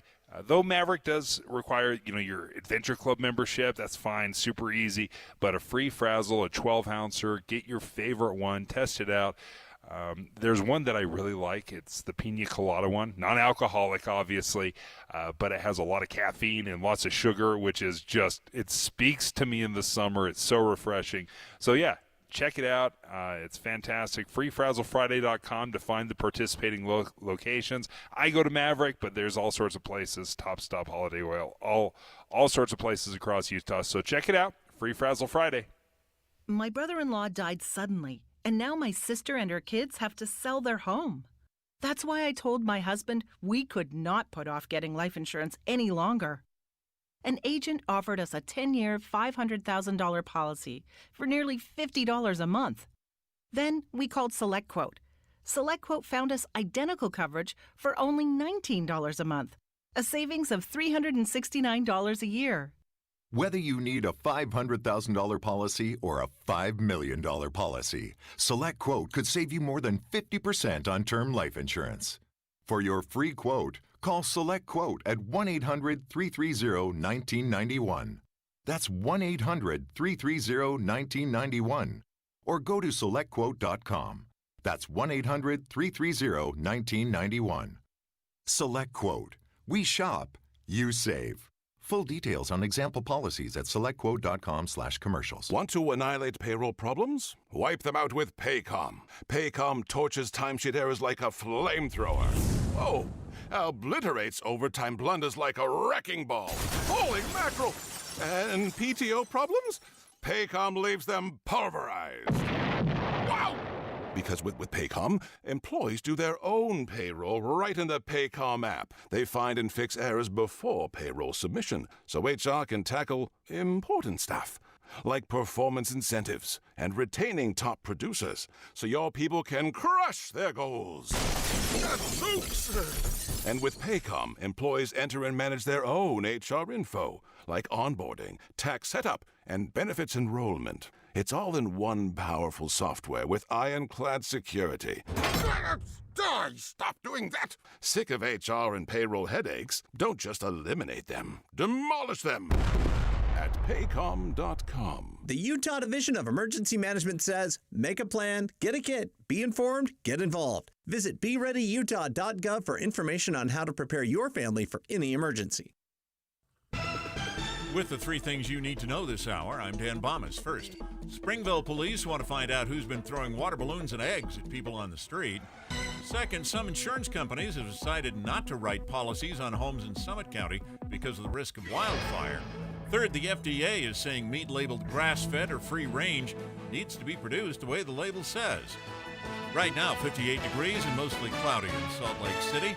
And back to Dave and Dujanovic on KSL News Radio. Summer water safety.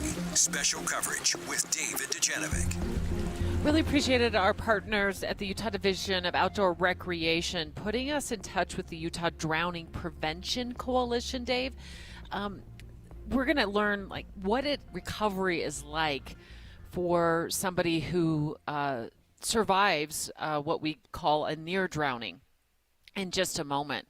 And I just want to take you back. This is 30 some odd years when I worked for a television news station in Phoenix, Arizona, and I was on the assignment desk, which is sort of the nerve center of a newsroom where we listen to police scanners, we listen to the fire scanners, we help dispatch the photographers, as you well know, having worked in TV news, to different scenes, breaking news scenes. And there were so many drownings and near drownings in the Phoenix area because of all of the backyard pools. And at the time, many of them weren't required to be fenced or have a pool cover on them. And so children were sneaking away from their parents. The parents had just turned their backs for just a moment. We had so many of those. We had to keep 2 big whiteboards in the newsroom with all of the incidents just to track how many children had either lost their lives or had almost lost their lives in a backyard pool incident. And sometimes it wasn't just a pool incident. Sometimes it was something as crazy as this sounds, a bucket of water that a toddler had put their head into, and their head is so heavy compared to their body, they were unable to pull it out. And that has stuck with me. And I worked there, are you ready for this, in 1989. So near drownings and fatal drownings, they get me every single time emotionally when I think about what these families go through and how preventable so many of them are. I think we've gotten a lot better, more aware. There's some technology elements to it, as you said, building some sort of gating area that has become far more common. And I think that has helped awareness, it's helped safety, but it's still, again, very easy. Kids, animals, they are just drawn to the water and they don't realize, oh, you know what, this is unsafe, because they may be too young to really understand, oh, I play in the water, I play in this pool all the time with my parents, so it's probably fine if I just go in, and it can be extremely dangerous. Mikkel Christensen with the Utah Drowning Prevention Coalition. Thanks so much for joining us. Yeah, I'm so glad to be here. I think back to those years when I worked in Phoenix for a news organization, and we had so many near drownings, and unfortunately many children actually would lose their lives because they were in the pools. Then it was pools, and we also have, of course, a lot of lakes here in Utah that families enjoy. What is the road to recovery like for children who nearly drown or adults who nearly drown? Yeah, so in the drowning world, kind of on the aquatic side, we are working really hard to define that as just a drowning that you survived. So there's really only 3 outcomes of a drowning. It's either death or no morbidity, or you have a high level of morbidity. And so if you have that happen, the road to recovery is not always easy. So in Utah last year, so in 2022, we had 117 non-fatal drownings. Of those, we don't know the exact percentage of morbidity, but 40% nationally require hospitalization across the board if you have a drowning that's non-fatal. And that's more than one night, right? So more than just an observation hospitalization, 40% require intensive care. That's compared to 8% of all other unintentional injuries. So if you average out like car accidents and different things that can happen to kids, often they'll walk away from the incident and they don't need long-term hospitalization. But in a drowning incident, it's 40%. The other thing that's just crazy to think about is that drowning is actually a brain issue with breathing and heart complications. So the reason people have so many bad outcomes from a non-fatal drowning is because their brain has a lack of oxygen, which then leads to their cardiac incidents and their lung having incidents. So just a whole different ballgame when you look at it from the medical side. Can you give us an idea if someone does go under, how long or how long can it take for somebody to drown, and where's is it 15 seconds, or you got to get them within a minute to improve outcomes? Do you have any numbers that way? Yeah, so the Red Cross standard is 60 seconds. So you want to scan as a lifeguard and be able to reach the person. So identify them and reach them in 60 seconds. That's a best case outcome. Obviously, that's not always the case, like you mentioned in Phoenix, and it's true here in Utah too. Most of our drowning incidents occur in home pools or recreational areas where they're not lifeguarded. So that's why it's so important as a parent and a caregiver or an owner of a pool to make sure that you have those safety measures in place, because if a kid gets out of the house into the backyard and gets into the pool, often you can't meet that 60-second window. Mikkel Christensen with the Utah Drowning Prevention Coalition joining us for our water safety coverage here today at Jordanelle Reservoir. And Mikkel, I think of other instances of drowning where a toddler, finds a bucket of water. Maybe it's only half full. I have covered news stories where the toddler's head is so heavy compared to their body weight that they can't pull themselves back out. I think of bathtubs. I've even heard of instances where a toilet lid has been left open, and unfortunately the child gets their head stuck in the toilet. Is there anything else that you can give us for safety tips, hazards around the house that parents need to be on guard about? Yeah, any standing water is a hazard, and kids are drawn to it. Like you mentioned, buckets, bathtubs, toilets, those are all definitely things that should be secured or drained. Often it's kiddie pools in the backyard. I think there was an incident last summer here in Utah where that happened. Just any standing water. It doesn't take feet to drown. It only takes inches. What about first aid? Where can we learn about that? Yeah, so I would definitely look up. There are awesome free resources online to learn CPR and first aid. Like I said before, drowning is definitely an issue with oxygen to the brain, so making sure you're certified in for first aid and CPR that has ventilations as part of that process and getting oxygen back into the body is definitely a high priority. And how long again? How long is too long? To be underwater? Over 60 seconds. Yeah, over 60 seconds is really too long. We try really hard in the lifeguard world to meet that standard. And as parents and adults, if you can help keep an eye on kids, something that we always talk about is water watchers. You don't have to be a lifeguard to be a water watcher, so just making sure you know where people are at and someone's designated to keep an eye on things just so you can be aware of what's happening and keep kids out of the water. Or if they're playing in the water, keep them safe.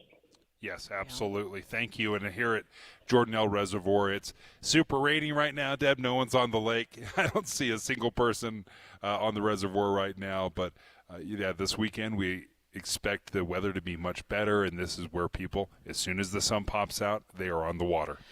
In the 11 o'clock hour, Dave, I've been working to get, as well as the newsroom, to get that body camera video from that rescue of those two police officers who showed up on the scene at Settlement Canyon Reservoir in Tooele.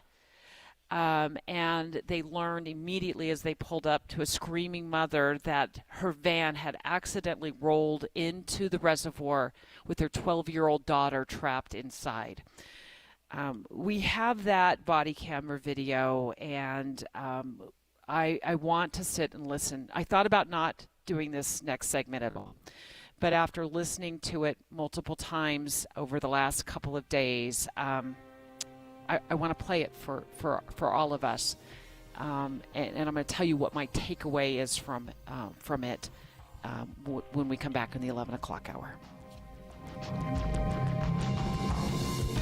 KSL FM Midvale, KSL Salt Lake City. Listen on the KSL News Radio app and in your car at 102.7 FM. KSL News Radio, your all-day companion for news.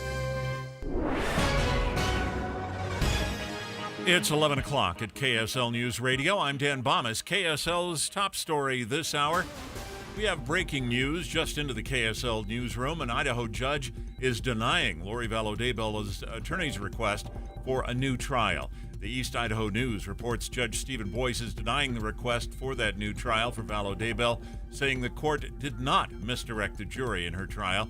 Daybell's attorneys had two other reasons for asking for that decision. We'll let you know what the judge says as soon as that ruling is final. The Chubb Insurance Company will not cover any new homes in Summit County. That's part of a nationwide pullout from areas with high wildfire risk.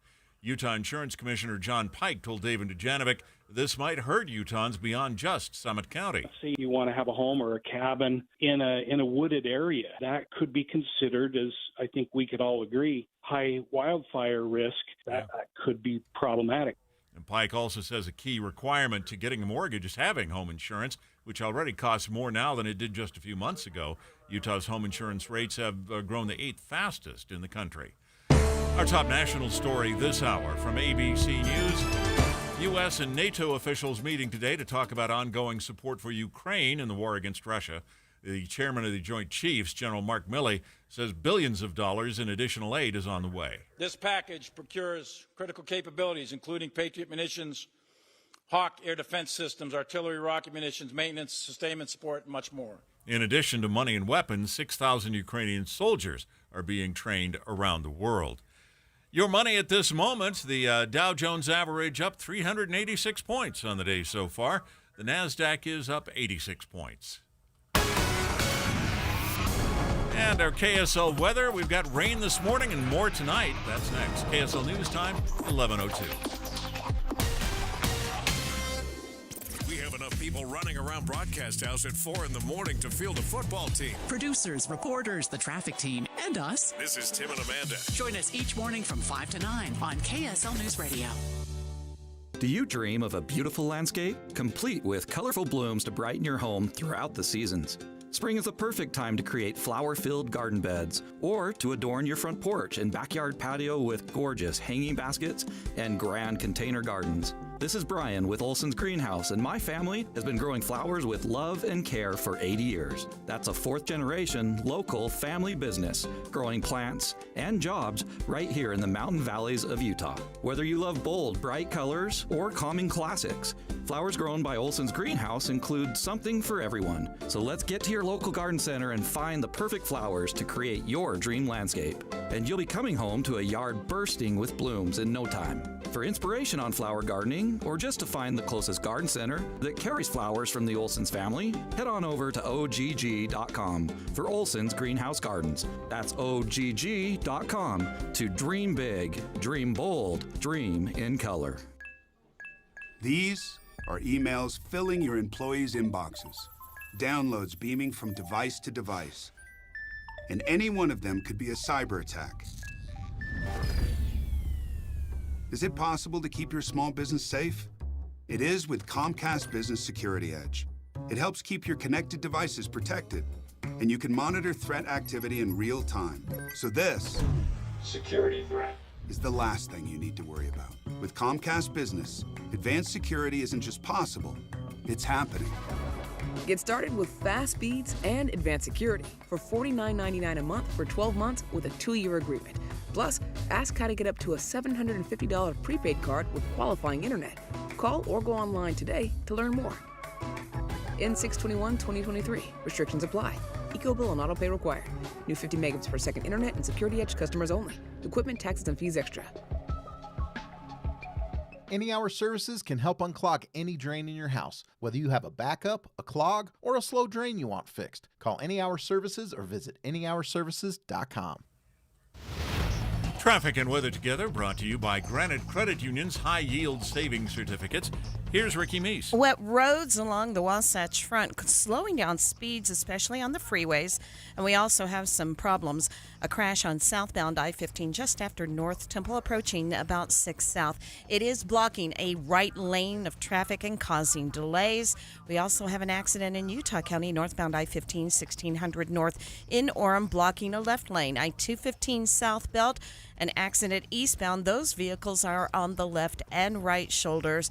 Looks like we may have another issue in Utah County, a possible crash on southbound I-15 near University Parkway. Save with Burt Brothers on brand name tires up to $150 off. Select Goodyear tires up to $140 off. Select Bridgestone tires and $130 off. Select Firestone tires. Burt Brothers. Complete auto care done better. Ricky Meese in the KSL Traffic Center. KSL weather. After this morning's rain, we're expecting another round of showers and storms tonight. Warm and dry weather moves in for the weekend with a high close to 90 expected on Father's Day.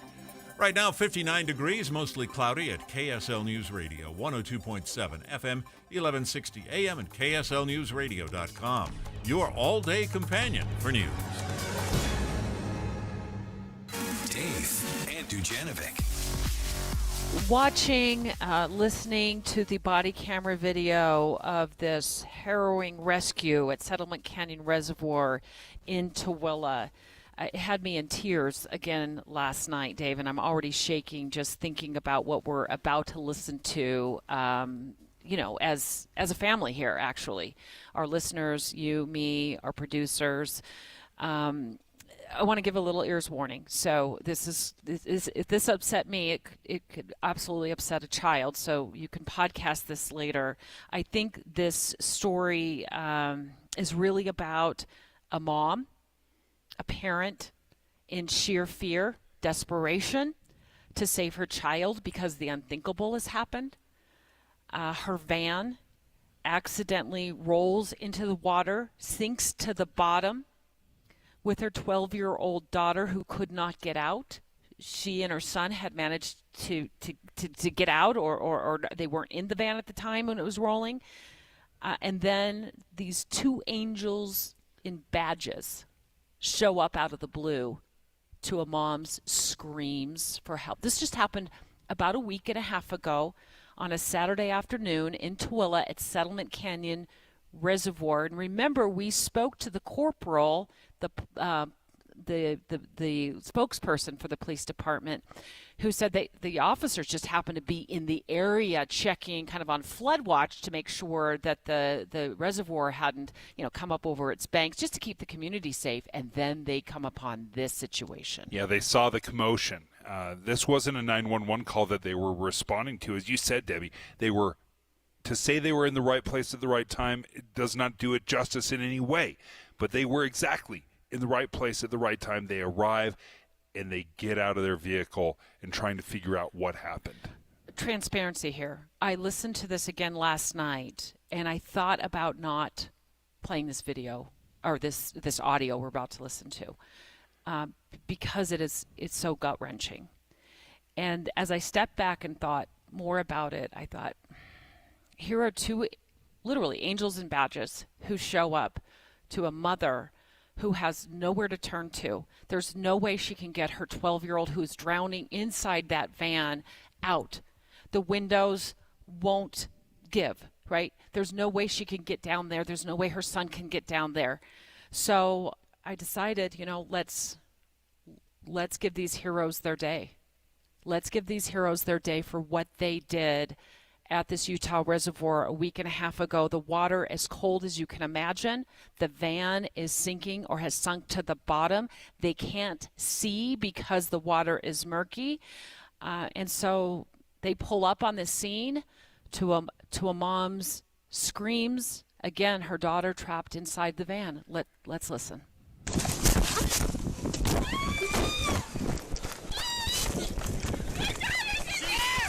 Is it underwater? Yes. Tooele Charlie 3-4, get fire runner up, please. We got one in the vehicle underwater. Where's it at?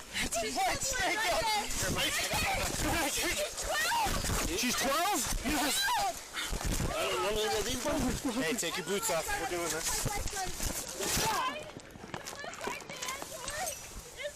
Two on the try 34. We got one in the water. She's looking to emergency. Me and 37 are going in. Okay. Don't, babe. It's too cold. It's too cold. I tried. Wait for that. How far? Straight down. Straight down. About 15 feet out and straight down. You want to go these off? No. Oh my God! Oh my God! It's cold. Why is she doing that? No, it's a car. It's a car? It's a van.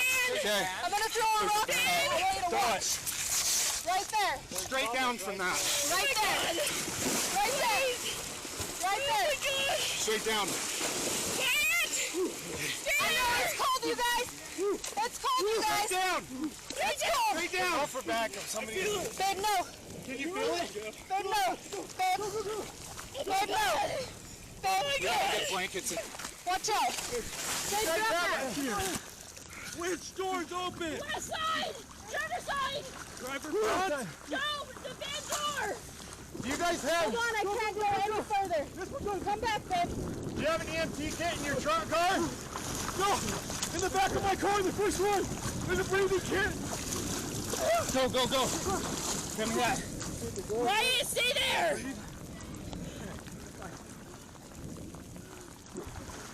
Feel it? Yeah, the door's right here. I got my knife. I got you. You going in on me? Here, get my knife. Break the window. I'll hold you under. Oh my God. Oh my God. Get her out. We're resuscitated. Please get her. Give me goggles. Anybody got goggles? No. Who has anything?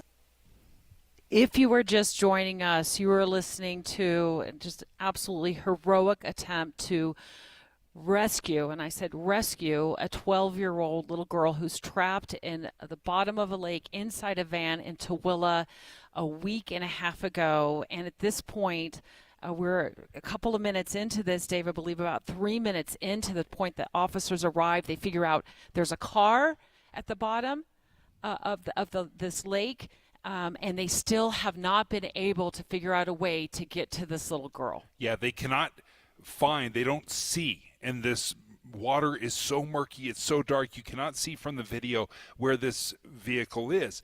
And you even heard somebody say, I will take this rock and I'm going to throw it. Where it lands is where the car is. It is so impossible to see right now, and they're trying to coordinate, get things ready, get blankets out for when they get her, resuscitate her. And this is, Debbie, I'm listening to this for the first time. I've heard snippets. This is the first time I've heard it in its entirety. And you can hear how calm they are. They're certainly anxious, and they're trying to get, but they're going in with very detailed. They know what they want to do, but they still cannot find it. I want to return to the scene now. Remember, we're 3 minutes into this rescue at Settlement Canyon Reservoir in Tooele. The little girl, 12-year-old girl, trapped in the van at the bottom of this lake. It has accidentally rolled into the lake. The mother is screaming for help. Police are asking for a pry bar. They've used their foot. They can't figure out a way to break the window. Take my knife. Anything. Let's listen to what happens from there. Hurry up! Go, go, go! Give me a pry bar! Give me something to open the door! You want something? He's on the water. Be careful, be careful. I got it. Okay. Hey, Mike, I'm going back. Hey, go, go. I feel it. Bring it to me. I got you. I'll come back up. Try it with your foot. There's a piece of wood right there. It's not very big. Here. Okay, ready? Let me go. Come on, guys. I got it right here. I got it right here. All right, you got it. Bring it to me. Bring it to me. Please. Down there, guys. Down there. Go in the... Let's have it. Watch your head. Watch your head. People hold that. Hold that. In the back seat. She tried to open the back one. She can't get out. This is the back window. Let's get the back window. Right here. Sarge. Where's my gun? I'm trying to shoot out the front window. The gun! Give me the gun! I got a front window right here! Hurry, please, she's in the feed! What do you mean? You gotta shoot it out. You're not gonna break it with the water. Again? What's that? I'll just shoot the front window. Listen, where's my car? I have a secure now. How does it release? He has a gun. The other cop gave it to him. You got it? I might stay right there. Everyone stay right there. Give me a second, guys. Did you find her? It's okay. We're only counting seconds. We can listen. We can listen. Get it. Oh my God. Okay, go for it. Pick up your feet. What's up?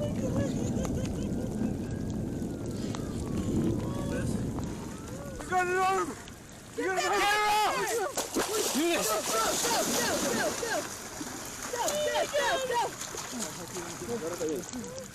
Come on, go ahead. Come on.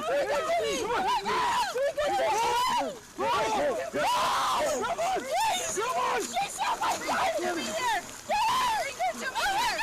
Bring her to me here. Bring her to me here. Where's my wife? She's okay. I got her. Okay. Come on. Hold on. Get her up. Get her up. Right there. Get her up.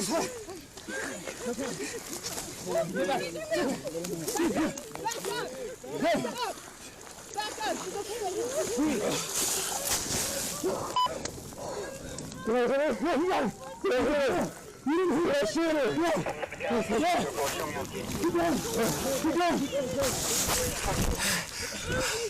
Come on, sir, 34. We got her out of the car. We're starting CPR. Debbie, that is one of the most difficult things I've ever listened to on the radio. Listening to them, they go into the water. They realize they cannot open the door. So you hear the officer ask for his gun, to bring the gun, and they realize they have to take the gun underwater, fire and shoot out the window to get into this vehicle, which is exactly what they do. I didn't even know you could fire a gun under the water.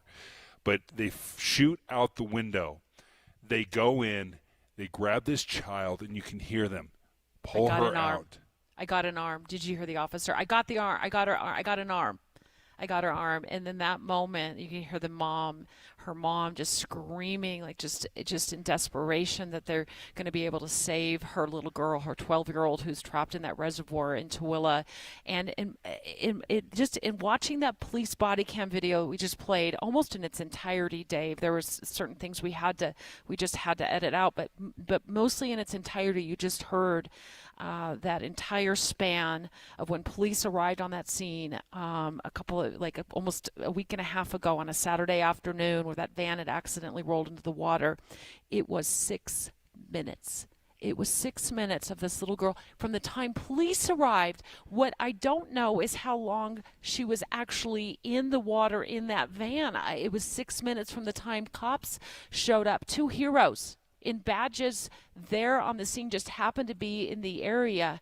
The last time we spoke to police, which was last week, a 12-year-old girl was doing really well. They'd saved her life. Dave and Dujanovic. Before Dave and Debbie get started each day, this station is all news, all morning. And later today, we follow up on those stories as you drive home. Get important news all morning and all afternoon. Here on KSL News Radio. Before you head to work. Before you hit the gym. Keep going, that's it. Before you make your way home. Bye. Get a quick check on traffic and weather. PD on the scene at 8 South and West Temple. Highway 89 also really backed up. Listen every 10 minutes on the 9s. In your car at 102.7 FM. Or tell Alexa, play KSL News Radio.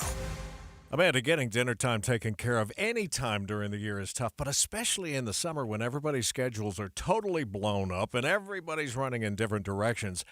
That is, unless you enlist the help of Beehive Meals. I've been using Beehive Meals now for months, and I just love it, Tim. I get 10 freezer meals delivered, and I just take one out in the morning, put it in the crock pot, and then it's warm whenever anybody's ready for dinner that night, and they're so nutritious. It's going to save you time. It's going to save you money. The average cost of a serving is less than $3.50, and obviously your family's going to love all of the great recipes that Beehive Meals offers. And they have macro balanced menus. So if you want higher protein and moderate carbs, they have that. They even have gluten-free options. They do. So you just take this freezer meal and then you put it in the crock pot, and within hours your family eats. Whenever they come by, it's going to be warm for them. There's a reason why they're best of state winners 2 years in a row. Try Beehive Meals. Go to beehivemeals.com.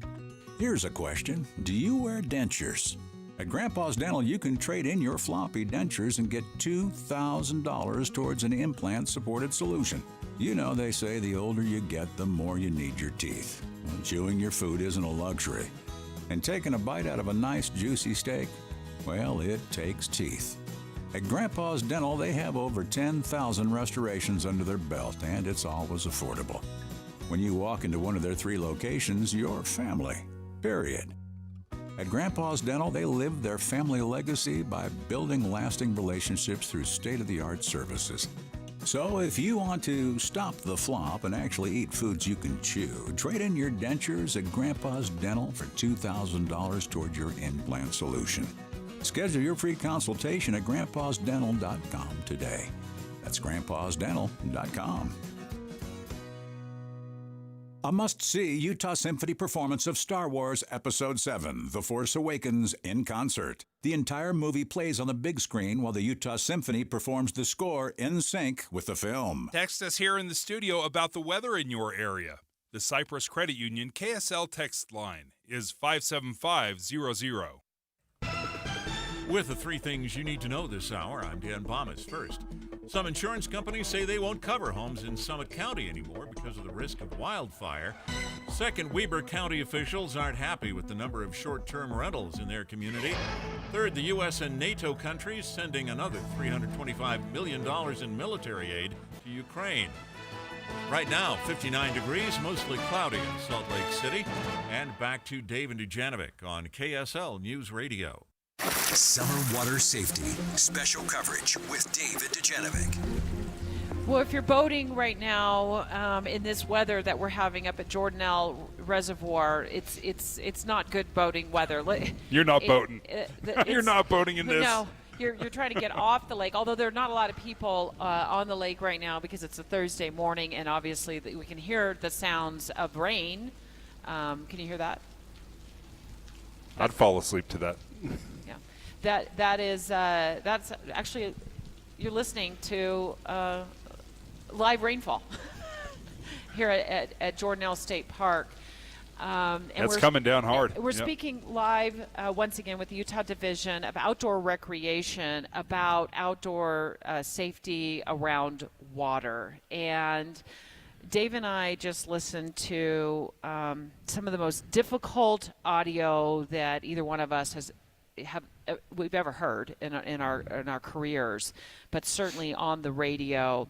And it was the rescue by 2 police officers with the Tooele City Police Department of a 12-year-old girl who accidentally, the van she was in accidentally rolled into Settlement Canyon Reservoir, which was full, sunk to the bottom. She was trapped inside.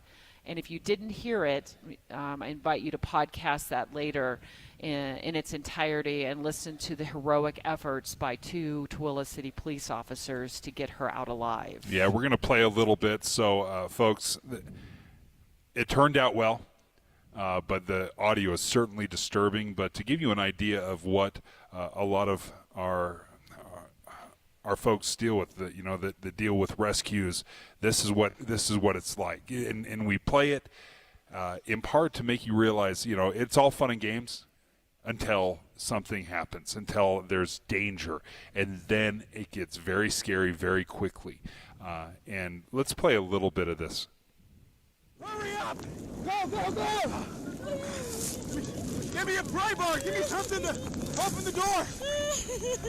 You want something? He's almost water. Be careful, be careful. I got it. Okay. Hey, Mike, I'm going back. Here, go, go. I feel it. Bring it to me. I'll come back up. Try it with your foot. There's a piece of wood. And as you hear these officers trying to figure out, they're there's no rule book. It doesn't tell you exactly what to do. You can't study for this. So they're trying to figure this out as it happens. They don't know if is it a pry bar. Ultimately, they decide to grab their service pistol, their gun, and shoot out the window. They do. They reach in, they grab an arm, they find this girl, they pull her out, start CPR, and she survives. We talked to the Tooele City police corporal about this incident last week. It had happened a week and a half ago, and he said it was just a complete accident. Did not realize, mom didn't realize the van wasn't in park, and they were parked in an area that the van started to slide, and it ended up in the lake. Son and her were able to get out safely, but the daughter was trapped inside, and thankfully 2 angels and badges show up and are able to rescue her after she's in the water, underwater for several minutes. Ty Hunter and Captain Chase Peely with the Division of Outdoor Recreation.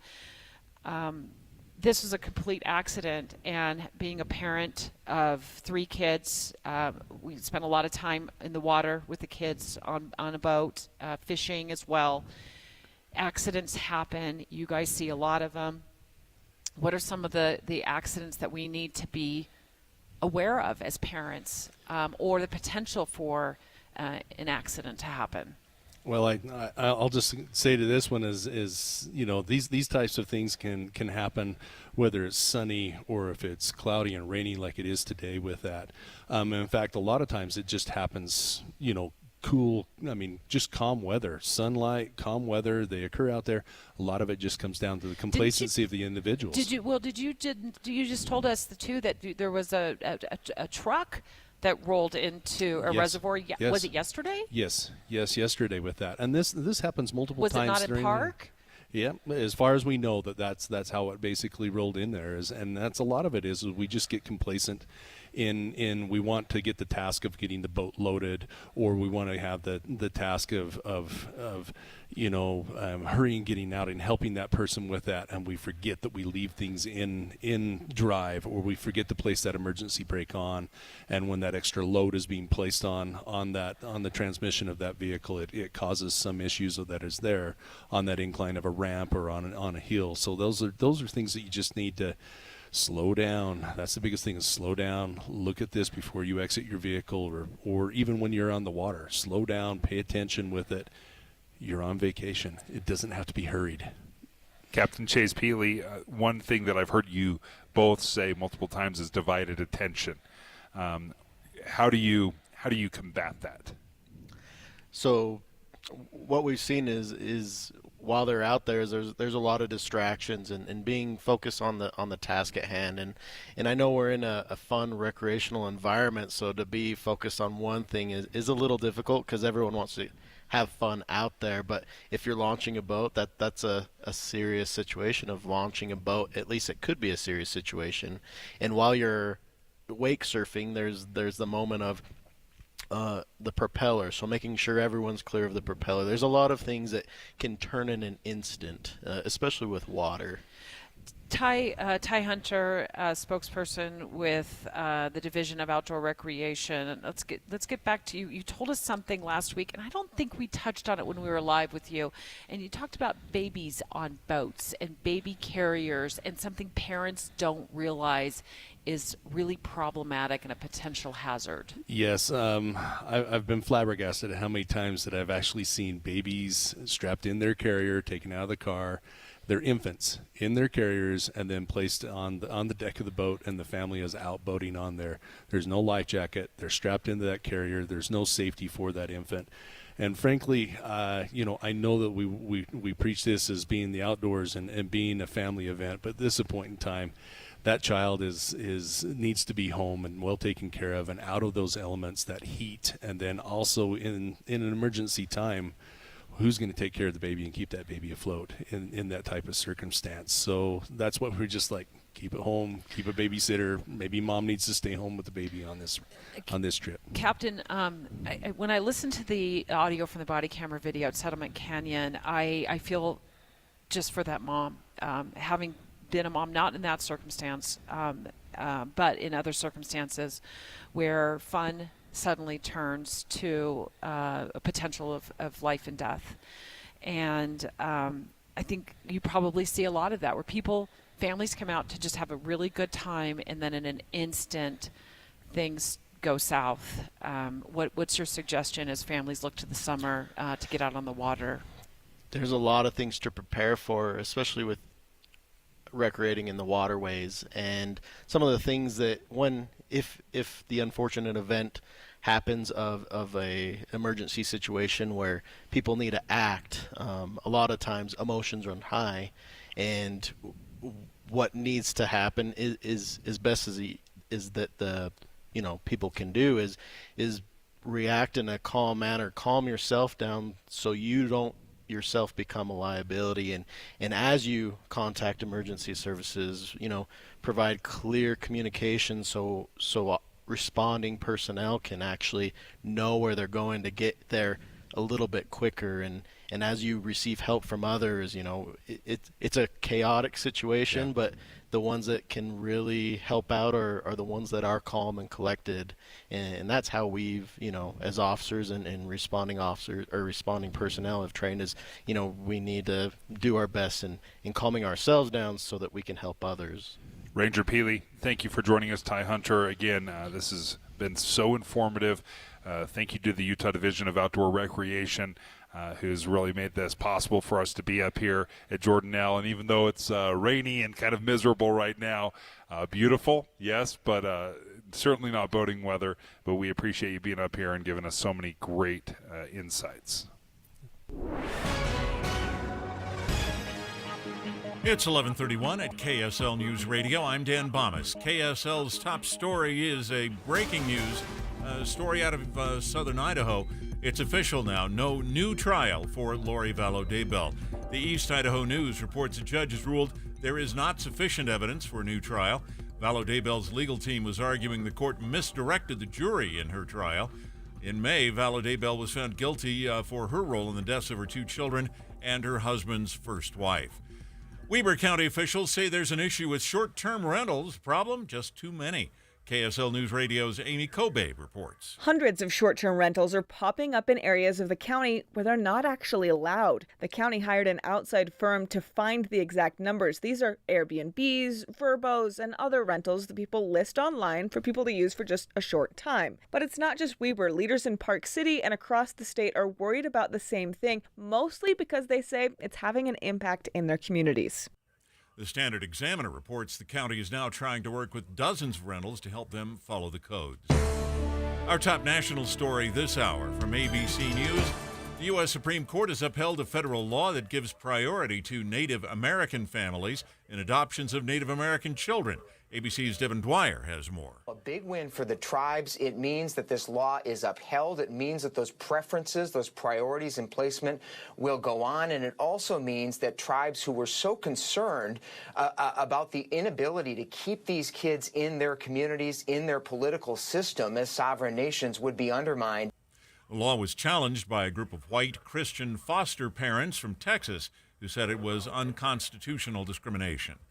Your money at this moment, the Dow Jones average having a strong update, 377 points right now, and NASDAQ is up 93 points.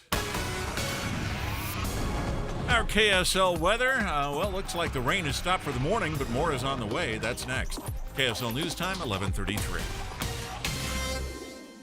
Start your days with knowledgeable, friendly voices telling you about the latest news and weather out there. Hi, this is Tim Hughes and Amanda Dixon. In the business of waking you up each morning from 5 to 9. On KSL News Radio.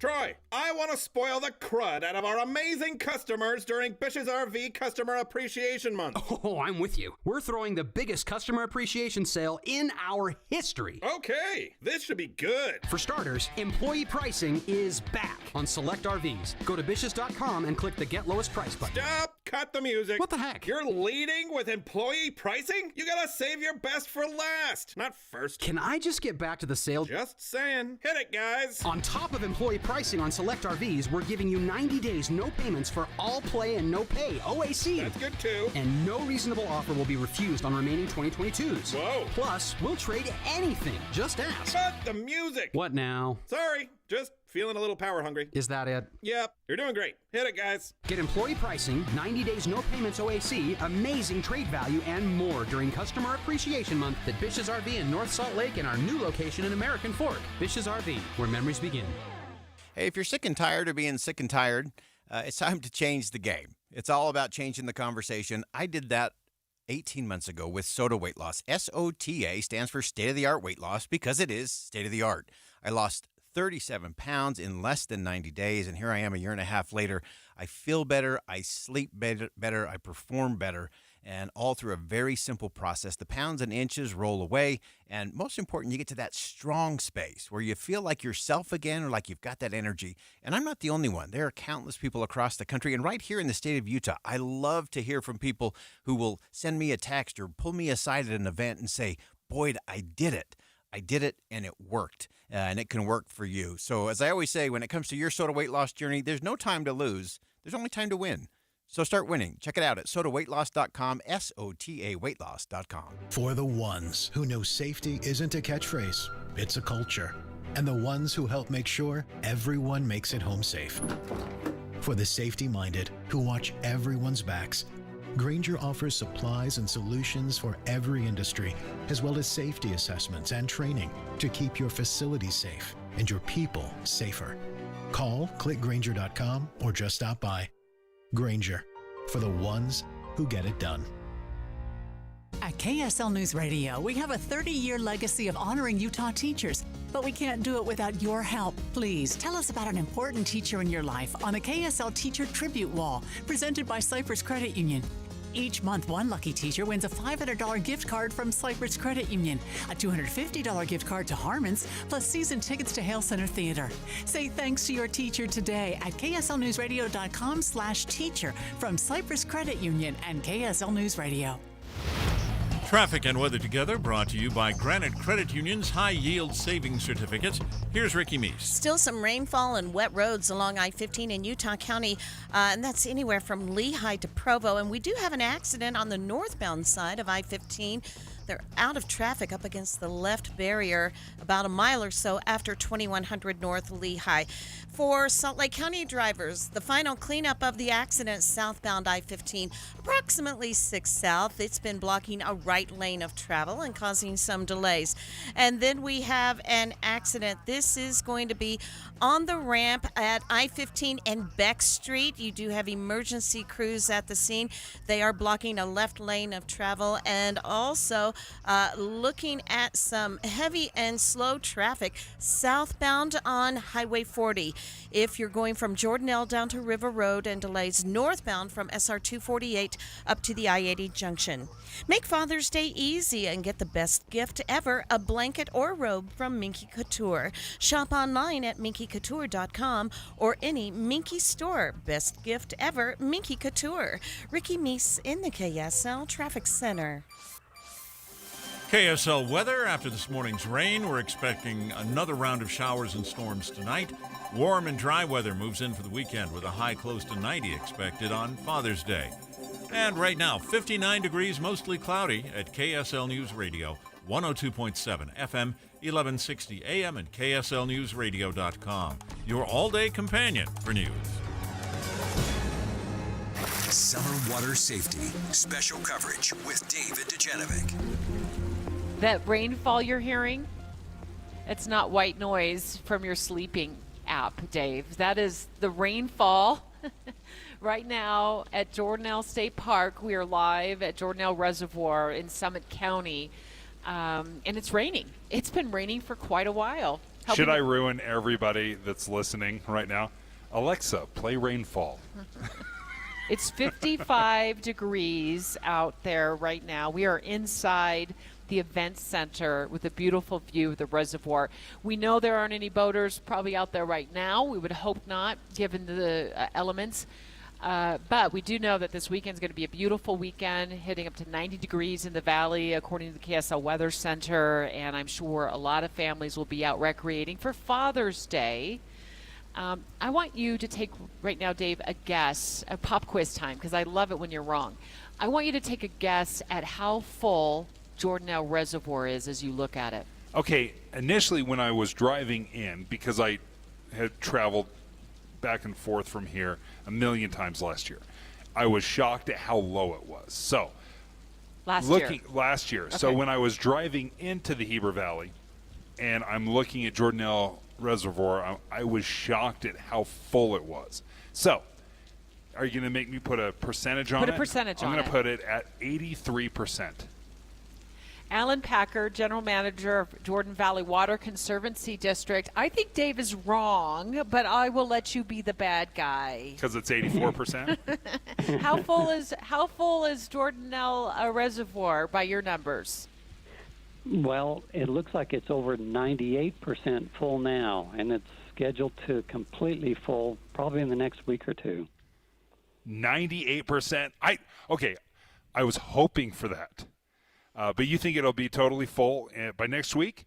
Because I'm looking around here, and I don't see any snow left on the mountains. There's still runoff coming down? You're right. Most of the mid-elevation snow is gone, but there is still some snow right up in the tops of the Uintas near the Trial Lake area. Matter of fact, I don't think the Mirror Lake Highway is open yet. UDOT's still got work to open that.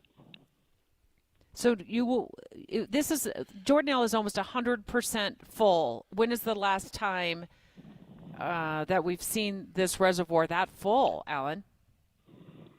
I believe it was really close to full in 2019. It was full in 2017.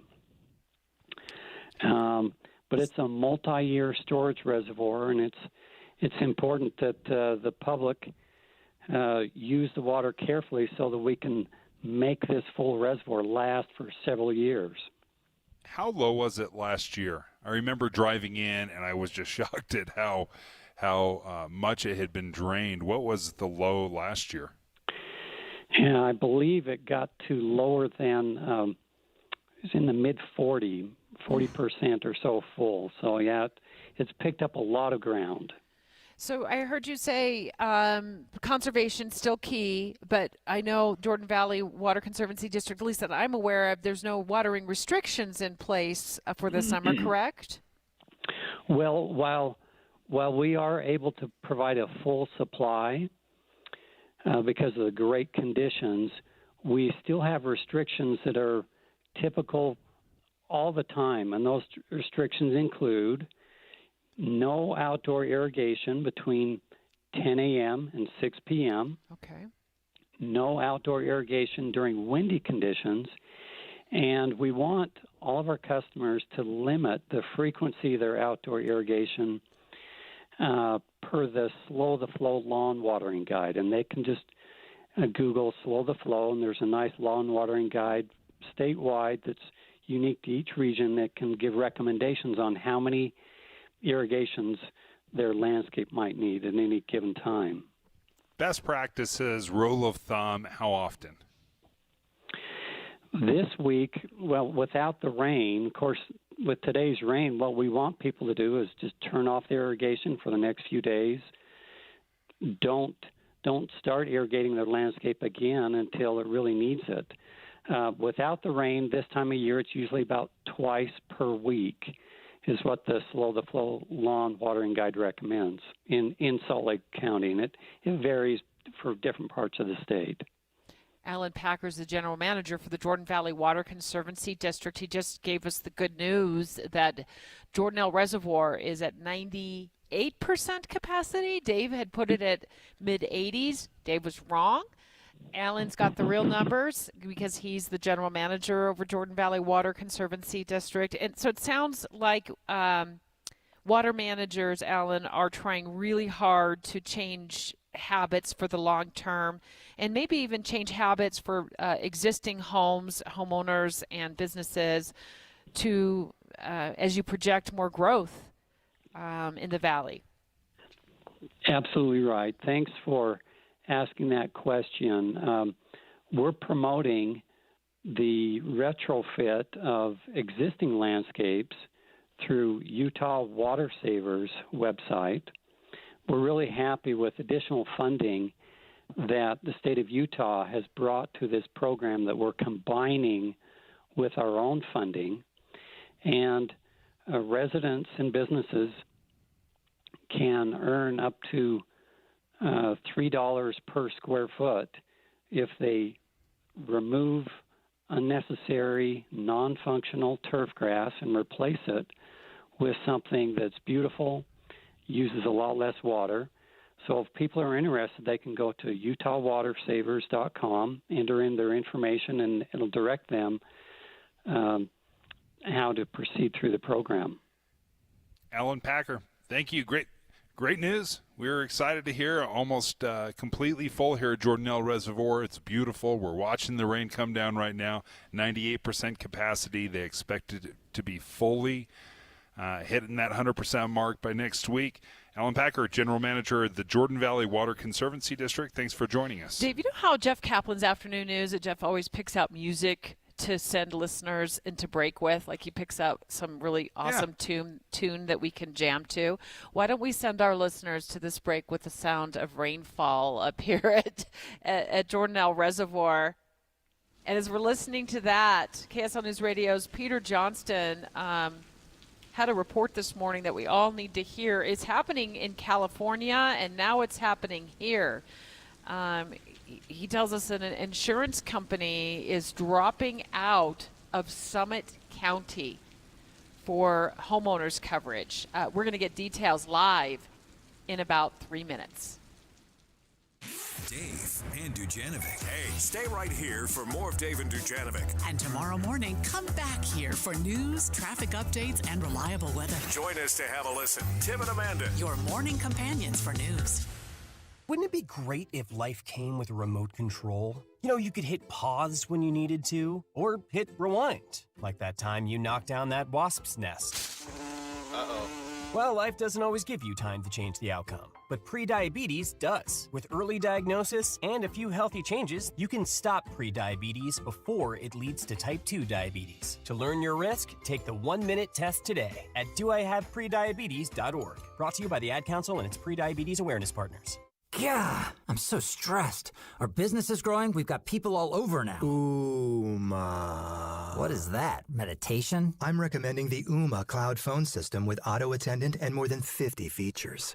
Ooma? Yep. Switching to Ooma is a cinch. Just $24.95 per month per user, plus taxes and fees. Ooma. Now you're feeling it. Find small business calm at ooma.com/radio. That's OOMA.com/radio. This is Derek Miller speaking on business. The Policy Project is a nonprofit organization that promotes and advocates for solution-based policy to remove barriers to education and the workforce. Founder and President Emily Bell McCormick shares more on the launch of their new global initiative, the Period Positive Workplace. Well, the Policy Project is best known for our work on the Period Project, which provides free access to period products to all of Utah's K-12 students in public and charter schools. We are continuing our work to end period poverty with the launch of the global Period Positive Workplace. 8 out of 10 women have started their period unexpectedly in public without the products they need. Businesses and organizations that become period positive workplaces support our female workforce by providing period products for employees and patrons. For about $5 per year per female employee, period positive workplaces can increase employee productivity, reduce absenteeism, and support employee morale. It's also a quick and concrete way to make the workplace more female friendly. Additionally, this year, the Policy Project worked closely with Governor Spencer Cox and Lieutenant Governor Deidre Henderson to help Utah become the first state in the nation to offer free period products in state buildings. Businesses globally are joining the Period Positive Workplaces movement, including Morgan Stanley, Mountain America Credit Union, the Larry H. Miller Companies, and more. To learn how you can get involved, visit the Policy Project website. I'm Derek Miller with the Salt Lake Chamber, speaking on business. At Fisher Investments, we do things differently, and other money managers don't understand why. Because our way works great for us. But it may not work for your clients. That's why Fisher Investments is a fiduciary, obligated to put clients first. It's the highest standard for a financial advisor. So, what do you provide? Cookie-cutter portfolios like the rest of us? No cookie-cutter portfolios here. Fisher Investments tailors portfolios to meet each client's goals and needs. But you do sell investments that earn you high commissions, right? And make commissions when you make trades for your clients? No, Fisher Investments doesn't sell any commission investment products, and we never earn commissions on trades. So what's in it for you? Fisher Investments fees are structured so we do better when our clients do better. When it comes to helping clients achieve a comfortable retirement, we're clearly different. Visit FisherInvestments.com to find out why investors like you switch to us. Fisher Investments, clearly different money management. Investments in securities involve the risk of loss. Introducing Yes Heating, Air Conditioning, Plumbing, and Electric. We're bringing all of Utah's favorite HVAC, plumbing, and electrical brands under one roof. The same people you know and trust, providing Utah with the same great service you've counted on for more than 45 years. We're even throwing in a great offer for you. Say yes and beat the summer heat with our $49 tune-up special. For all your heating, cooling, plumbing, and electrical needs, you can always count on Yes. Visit theyesmancan.com to schedule your appointment. Les Olson IT has the office technology you need to take your business to the next level. Protect your business with state-of-the-art security cameras, sensors, alarms, and access control protocols. Get peace of mind with cybersecurity from our elite IT services team. Reach the next level of productivity, security, and success with Les Olson IT. Learn more at lesolson.com.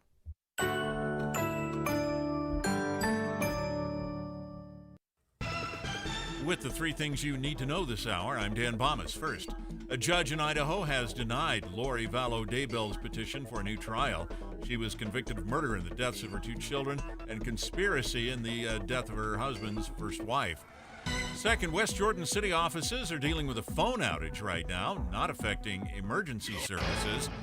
And third, the U.S. Supreme Court has upheld a federal law that gives priority to Native American families in adoptions of Native American children. Right now, 59 degrees, mostly cloudy in Salt Lake City. And back to David Dujanovic on KSL News Radio. David Dujanovic. Is it hard to think about or talk about wildfire season or forest fires when we are up in Summit County right now? We hear this. Raining. It's been raining for, better part of an hour up here at Jordanelle Reservoir. And the temperature's 55 degrees right now. Imagine what it's like in the higher elevations. But yeah, we got word this morning during Utah's Morning News that an insurance company has decided to drop out of insuring homes and I guess cabins here in the Summit County area. That's terrible news.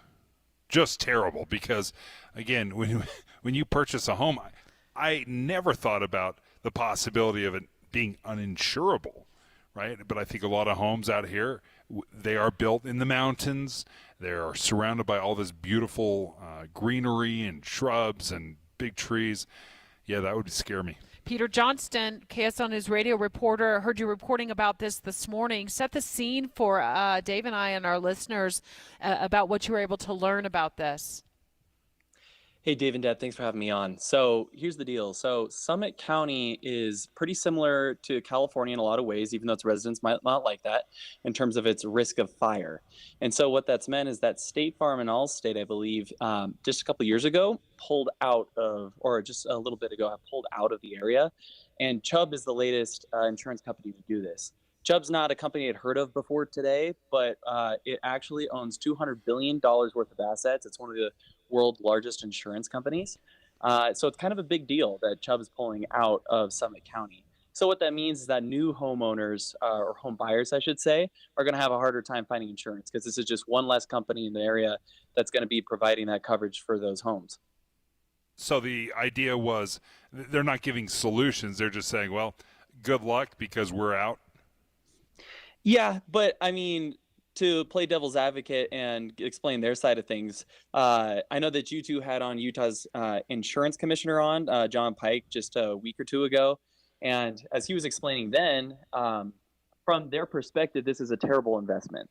Since about 2008, the cost of wildfire damage has gone up almost by double. And so it went from somewhere around $80,000, or excuse me, it just doubled, let's say. I don't have the statistics right in front of me, but it's an astronomical expense. And if your company's bottom line is at stake, then you're going to want to look elsewhere for clientele.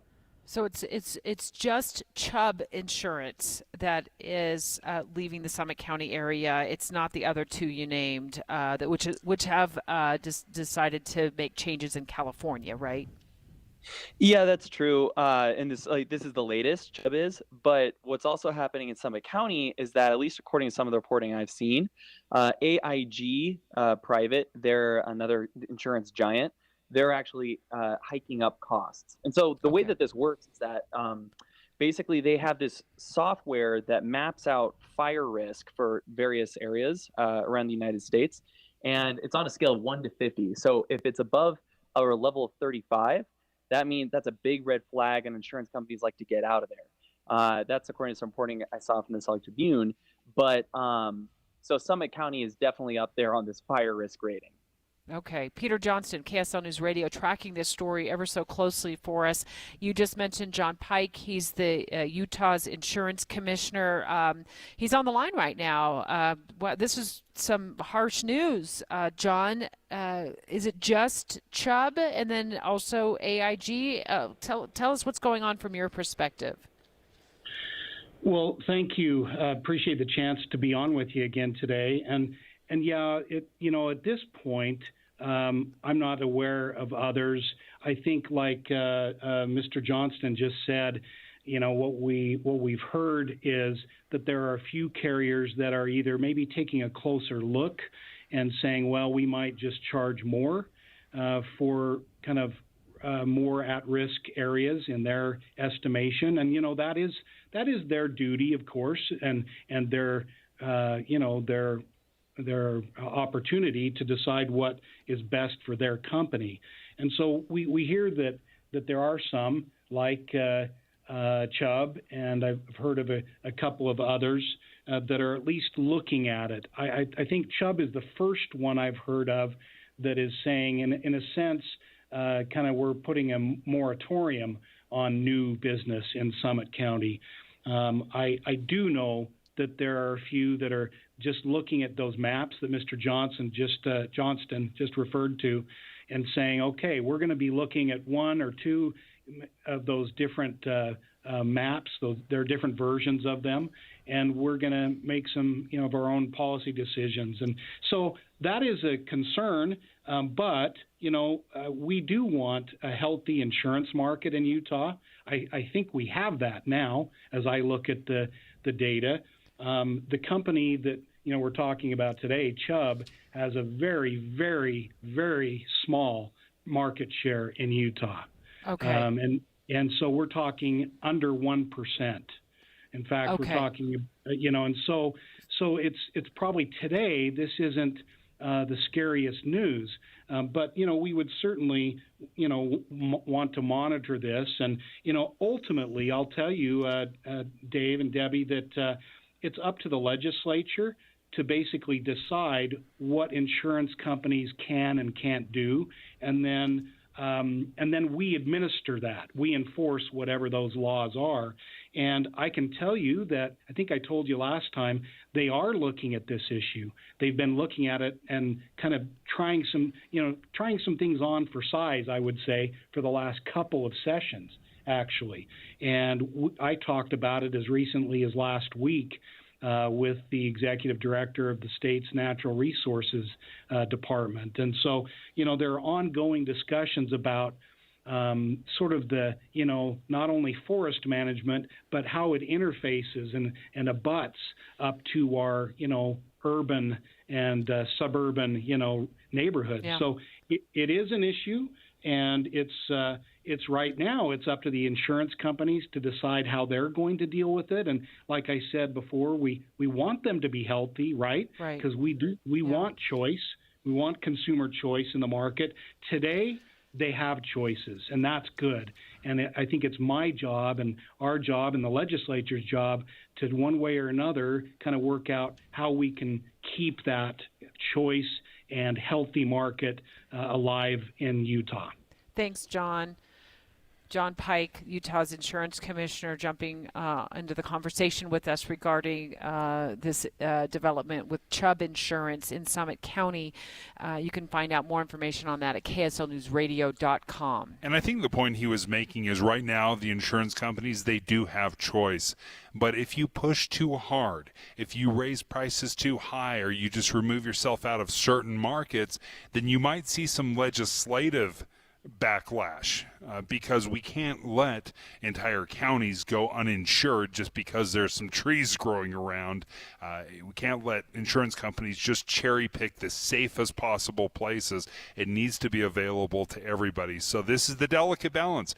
They're running a business, but at the same time, you can't take advantage.